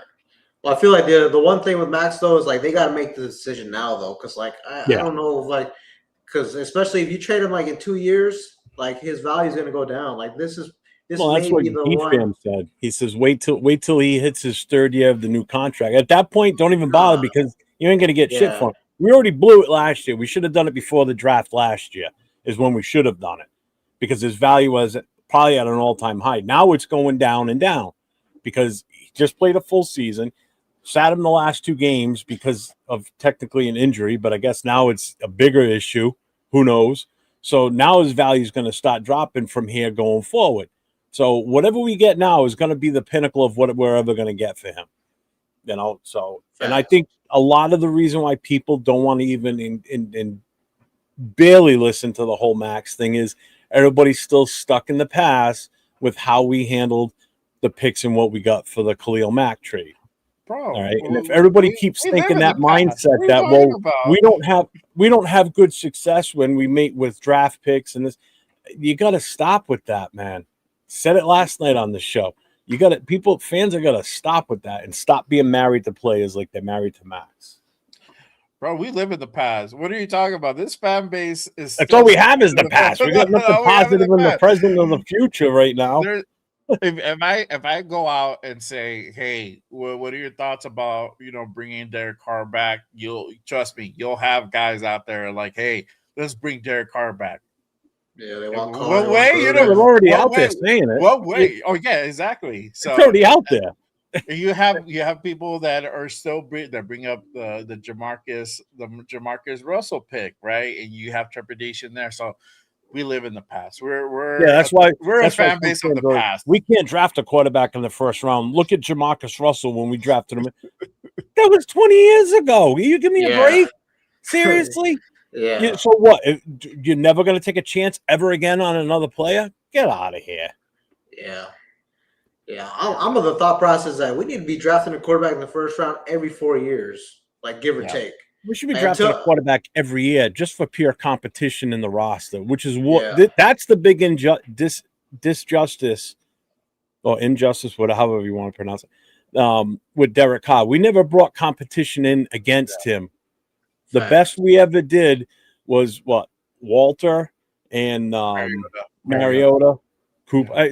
Still, we did nothing to light a fire under his ass to make him excel. So he never had to set that bar any higher than right here, because he knew if he just played like this, he would beat out anybody that we brought in, because we brought in a bunch of scrubs behind him. And we never brought in like a higher caliber type quarterback that could push him to be better. Mm-hmm. So people always say, well, he was mediocre. Well, that's our own fault. You know? I'm gonna throw a quick curveball to you guys. All right. So let's say we do your scenario, right? We trade down, we get more draft capital, we get the 3rd and the 18th. Just to say we just got that, right?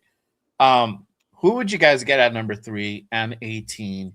And mind you, we still have the number 1 in the second round. So who would you guys go after, if anybody you have in mind that you would go after at number 3? At number 3, well, like you said, I mean, if Dante Moore is there, I definitely consider that. I wouldn't mind that. At 18, I think there's some good offensive linemen you can target.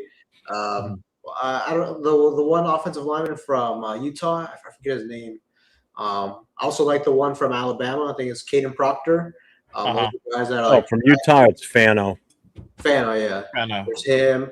Obviously, there's the Miami right tackle. I always butcher his name, so I don't even try to say. I assume he'll be like a top 15 pick, but I think you go like that type of route. Get Dante Moore at the 3rd overall pick, and then get like a tackle at 18. I'd be down for something like that. Yeah. What about you, Jeff? Who would you get at 3 and 18 and 33? People aren't going to like my response. If he's there, if either one of these two guys are there, whether it be Reese or Ruben Bain, if neither one of them are there, I'm going defense. If neither one of them are there, I'm going Caleb Downs. Sorry. And then with the second pick in the first round, number 18, I'm going the best offensive lineman available. And if we don't get Linderbaum, I'm definitely grabbing the top center at some point in this draft. Whoever the top center is, if he's there in the second round, 3rd round, wherever we can get him without overreaching, I'm taking him.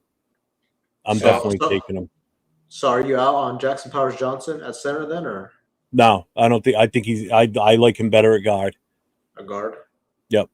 Okay. Yep. I want somebody that's played center their entire college career or their entire pro career if we bring them over in free agency, which is why I'm saying throw as many bags as it takes. I don't give a shit.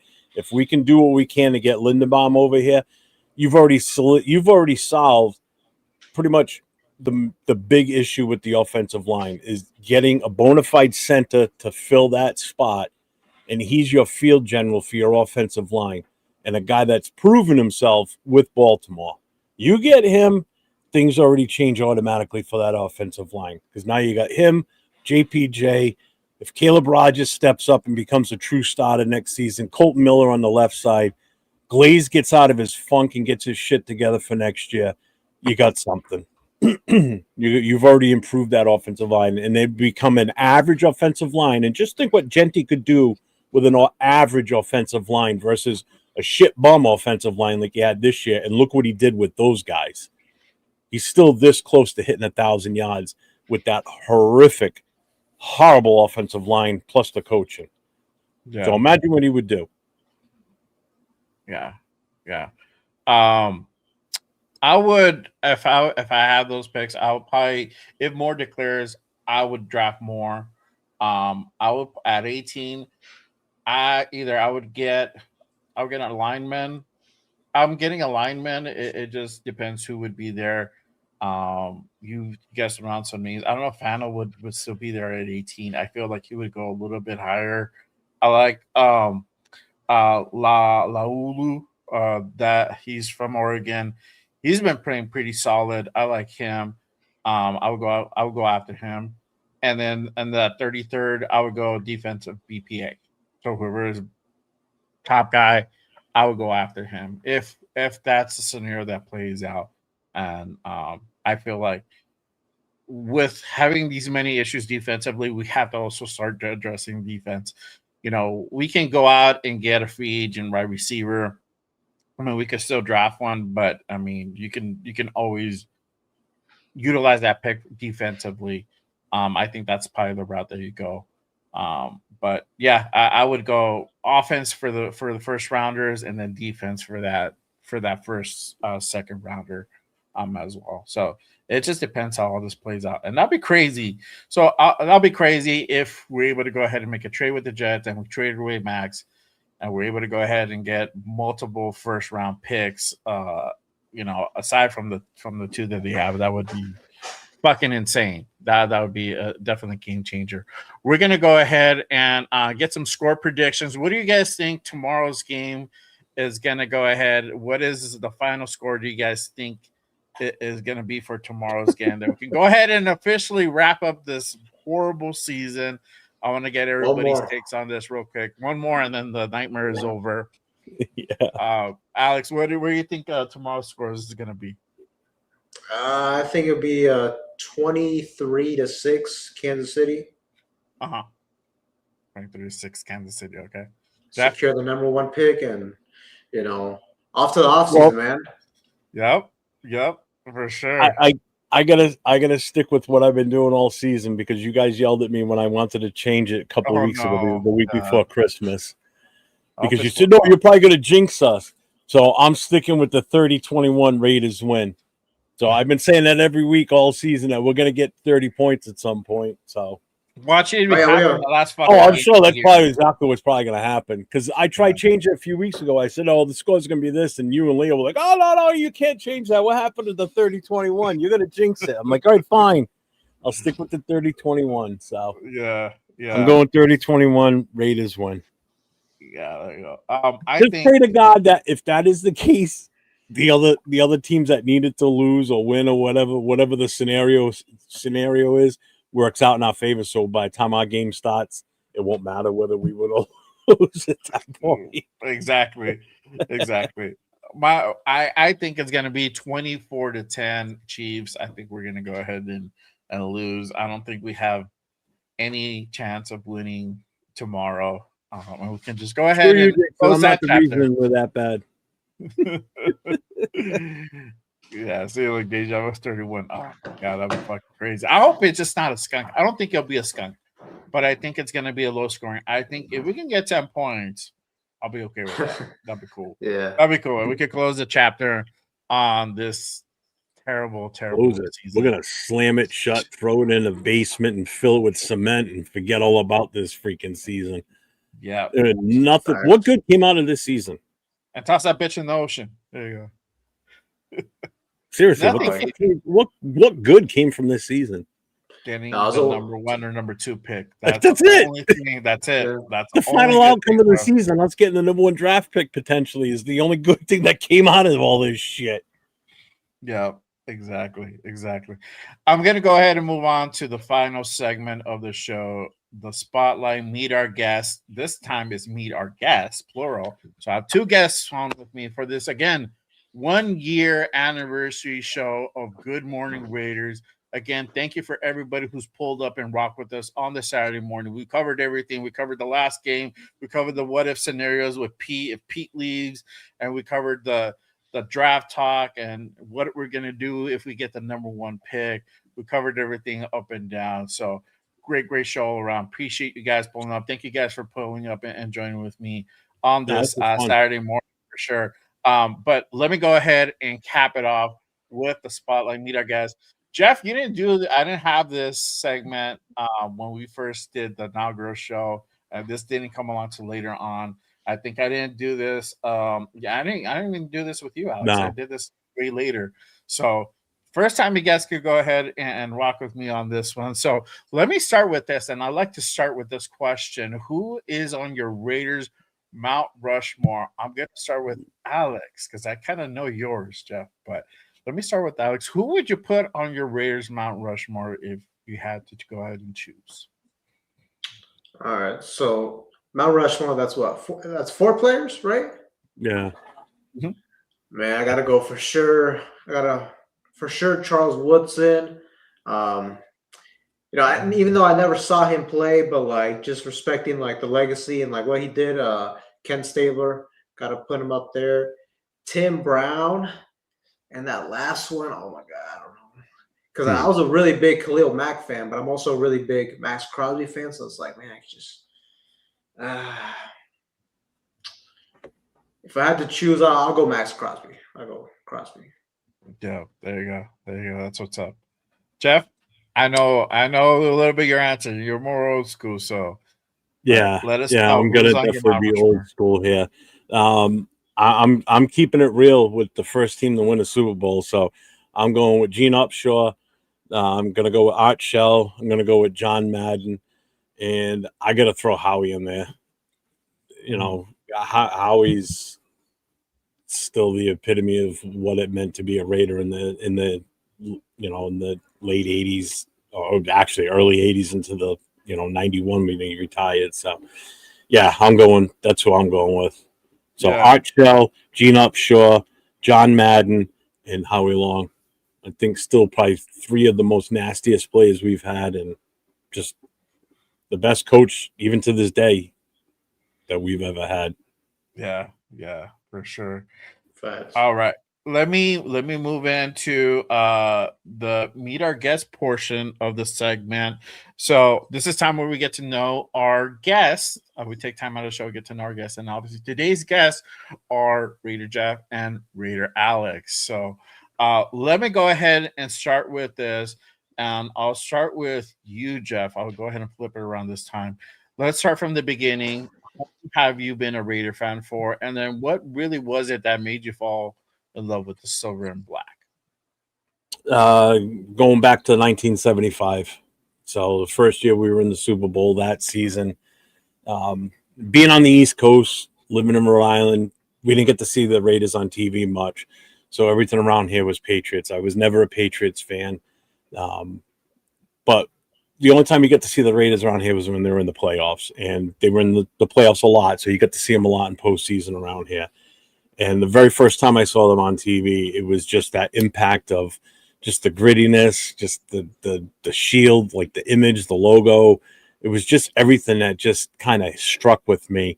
And from that day on, I've been a Raiders fan. I've been lucky enough to see us with all 3 Super Bowl wins. So that's one thing I can definitely take away from this, was being alive to see all 3 of those and see the team transition from Oakland to LA, back to Oakland, and now to Vegas. Saw the different style of teams through the years, and I wouldn't change anything, even though we've been so bad lately. I'm a Raider fan till the day I'm put in the earth, man. That's it. There ain't no other team for me. Yeah. Good. What about you, Alex? So how long have you been a Raider fan for? And then what really was it that made you fall in love with the silver and black? Yeah, I've been a Raiders fan since I think like the first season I was actually like watching and like supporting the team was believe it was, I think it was that 2011 season when Hugh Jackson took over, and then we traded for Carson Palmer and everything like that. And yeah, I grew up here in Portland, Oregon. So like growing up, I also I didn't get a lot of Raiders games here. Like mainly it was a Yeah. lot of like Seahawks games or like Patriots, just because like back then they were like the best team in the league. But I don't know, man. I think it was just kind of one of those things that like it's just like the mystique the franchise had. It was just like one of those things, man. When I seen like that shield, the silver helmet, and everything, I was like, man, Yeah. I can't. There's no other team that I could really identify with besides the Raiders. So just ever since that point on, like I was a Raiders fan, and yeah, just kind of like he said, man, I'm a diehard until I die, man. I hopefully, in the future, I can see a Super Bowl victory. Shit, at this point, I'm hoping for a playoff victory, but let's hope Yeah. in the future, man, we can experience something like that. Yeah, for sure. All right, I'm gonna go ahead and ask you guys about your content journey. What really inspired you guys to start to take up, content creating and be a, quote unquote, a content creator, talking about the Raiders? What's been like the most rewarding part of your journey?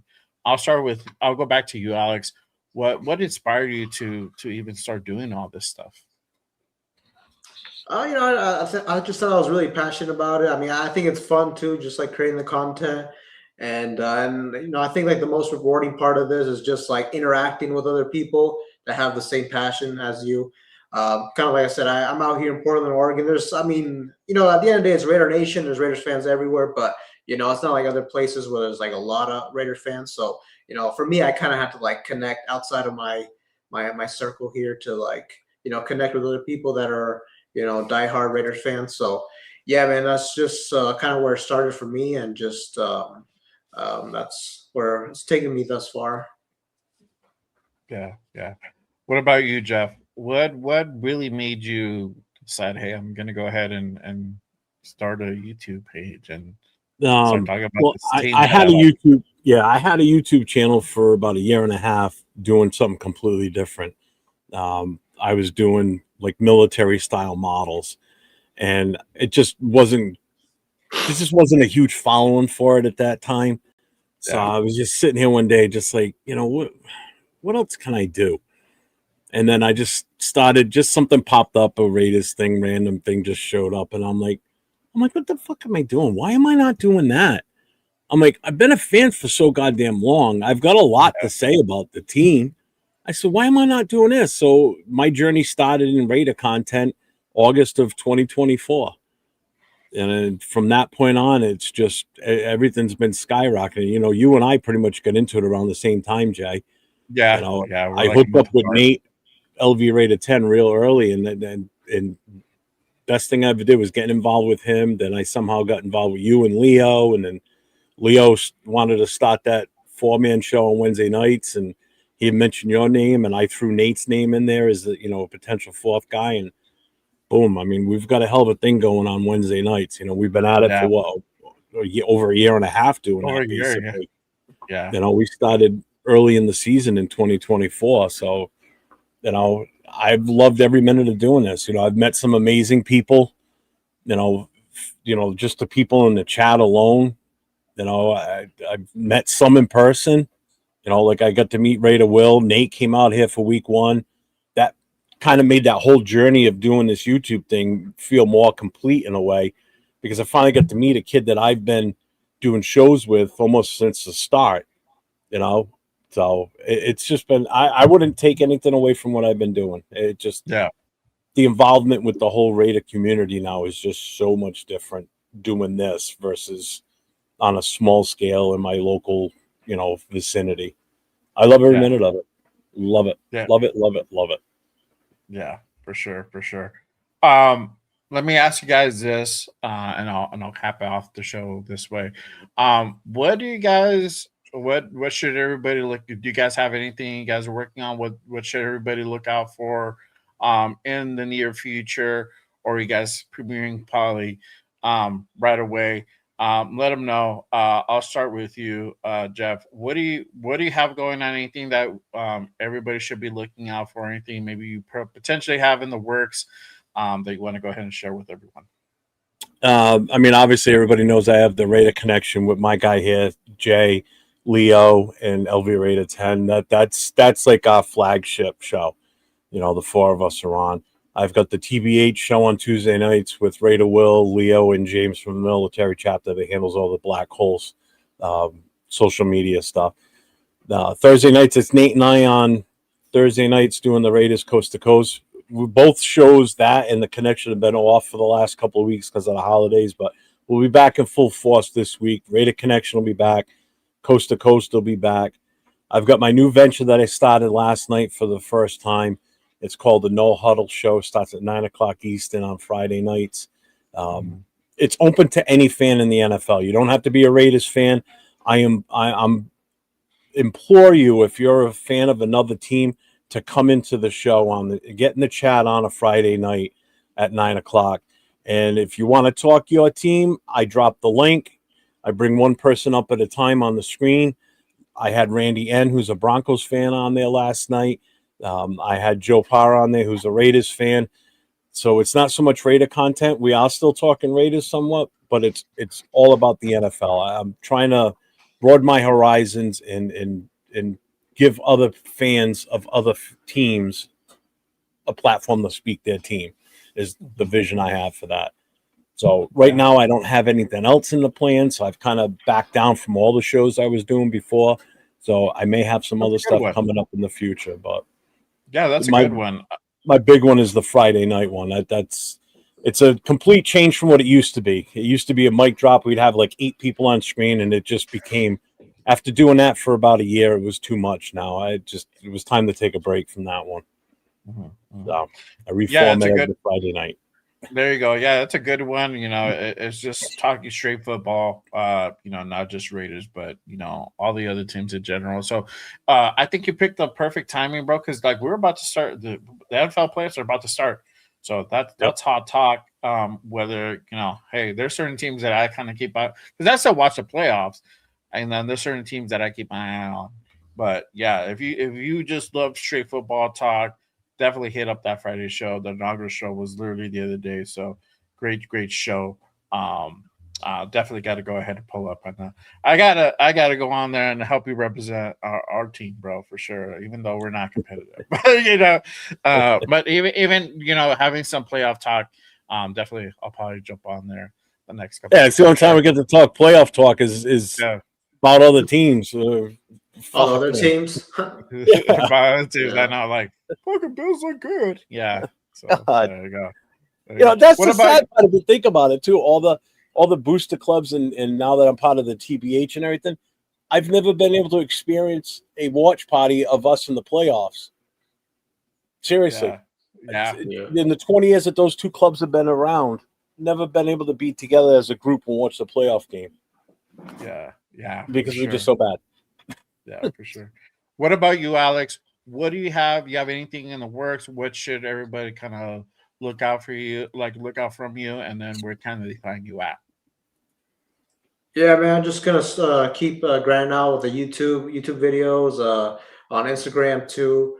Yeah, just gonna try to grow it as much as I can. The one thing maybe I'm thinking about doing is like maybe expanding my horizons a little bit when it comes to Raiders content, just because like I mainly just do like general information on like the current state of the team, like basically current news and topics like that. But I'm thinking like there's certain times, especially in the off season, where it's dead. It's like not much to talk about. Maybe we can do like some documentary style videos of like, you know, Raiders in the past, things of that nature. But yeah, man, that's where we're at with it. Cool. And then make sure you guys go ahead and again pull up to make sure you guys first hit that like and subscribe on both of the channels. Make sure you guys go ahead and tap into Jeff's channel. It's 41_ Raider Jeff. You can go ahead and I have his link pinned down below in the chat, and then make sure you guys go ahead and tap into Raider Alex's channel as well. It's Raider Alex Official on YouTube.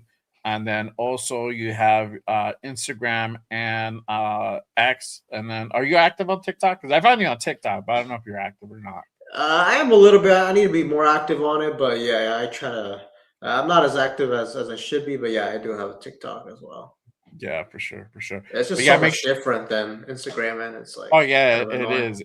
Different algorithm too, because sometimes I'll put up shit on TikTok and it'll hit, and then it won't hit on IG, and then vice Yeah, versa. It will just flip up, and then sometimes you catch some slack on TikTok that you wouldn't necessarily catch on IG, and it's just yeah. weird. It's weird sometimes, but yeah. But make sure you guys go ahead and tap into Alex's channel. He has fire videos. He just put one out on Mendoza the other day, so make sure you guys go ahead and check that one out. It's really good video. Real quick before I end this show, shout out to my guy Navman on a $10 super. He says, "Happy 1 year anniversary, Jay. I think it was your first. I was your first member. Much love to all and to the nation. New season, new start. I'm pretty excited about what's to come. Mendoza is that dude. Shout out to Nav on the $10 super. Appreciate you, my guy. I think you were my first one. You're one of the first. You're up there for sure. I think Jeff is like kind of right behind you once I got monetized, and then the wife is like right there. She's either number 2 or number 3. She's there. So she's been there through the thick of things. So salute to all of you. Salute to everybody. Salute to all the members. Salute to the mods. Everybody that pulls up and rocks with me. Every Saturday, every Monday, every Wednesday, post game reaction shows. All of those. Appreciate you guys. Appreciate to everybody who rocks with Jeff, who rocks with Alex, who rocks with everybody who supports Raider Nation and a whole. Thank you guys. Thank you guys for just being there. Thank you guys for being you. Even if you guys don't spectate, if you guys don't participate in the chat, just spectators. Hey, that's all good. Much love to you guys. But can you just give James Firpo a Raiders? Because he's upset. I told him, I said, this is Jay's studio. I'm not in mine. So make sure you give him a Raiders. Oh yeah, bro. I trust me. I always cap it off, bro. I never forget about my guy James, bro. It's still a Raiders channel, damn it. It always is a Raiders channel. And I always will cap it off the right way, dog. You already know. Here we go. Raiders! Yes, sir. Yes, sir. You just got Saturday's a little bit different, dog. So I gotta wait till there's a break and then I can go ahead and run the Raiders real quick. You already know, man. There you go, James. Told you I got you. Salute to you, brother. Thank you, man, for pulling up. James will always pull up, even if he has a minute. This guy will come in and just go ahead and Raiders, bro. Even if he got like 10 things going on, he's like, look, I'm in it, and I'm in it and work, dog. I just came in to say Raiders, and then all right, peace. I'm on break. I got 10 minutes. Yes, exactly. Like 10 minutes. Drops a few Raiders, and then he leaves. He'll throw up the deuce like he just did to Weber, bro. And he's just like, peace, dog. Salute to you, brother. Thank you, man, for pulling up for sure. But that is the show for today. Again, make sure you guys go ahead and hit that like and subscribe button on all the channels here. Mine just Raiders, baby. Again, my guy 41 Raider Jeff. Make sure you guys go ahead and give him a subscribe. And then again, make sure you guys go ahead and give Alex's channel a subscribe. His is Raider Alex Official on YouTube. So make sure you guys go ahead and hit that subscribe. His link, I got the link to his channel pinned down below in the description. If you guys need to go ahead and find it. Yeah, I just posted it on in my chat too, so anybody in my chat will have his link too. Yeah, but great show, guys. Thank you guys for coming on. Appreciate you guys. Great way to go ahead and really do a one year anniversary show, and hopefully tomorrow we can go ahead and cinch in the number 1 pick for this year's draft that's coming up, and then we can go ahead and do whatever we want to go ahead and do with that pick.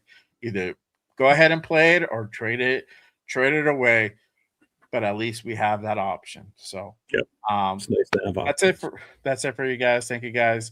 Thanks for having me, man. I appreciate it. Congrats on the 1 year too on this show. Congrats, bro. Thank you. Appreciate it, guys. So that's it. We'll see you guys next time. Always remember, just Raiders, baby. Salute. Bye, everybody. Till next time. Peace. Let me try and find that thing. Here we go. Later.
Chris, protect the shield. Good morning, brother. How you doing? My God, lunatic Raider, Raider Legion. What, good? we on? Oh, hey! We on. None other than Mr. Fist, bringing none other than our guy, Joe Morley, bring out none other than the Violator, Wayne Marbury, bring out none other than the notorious Hedgehog.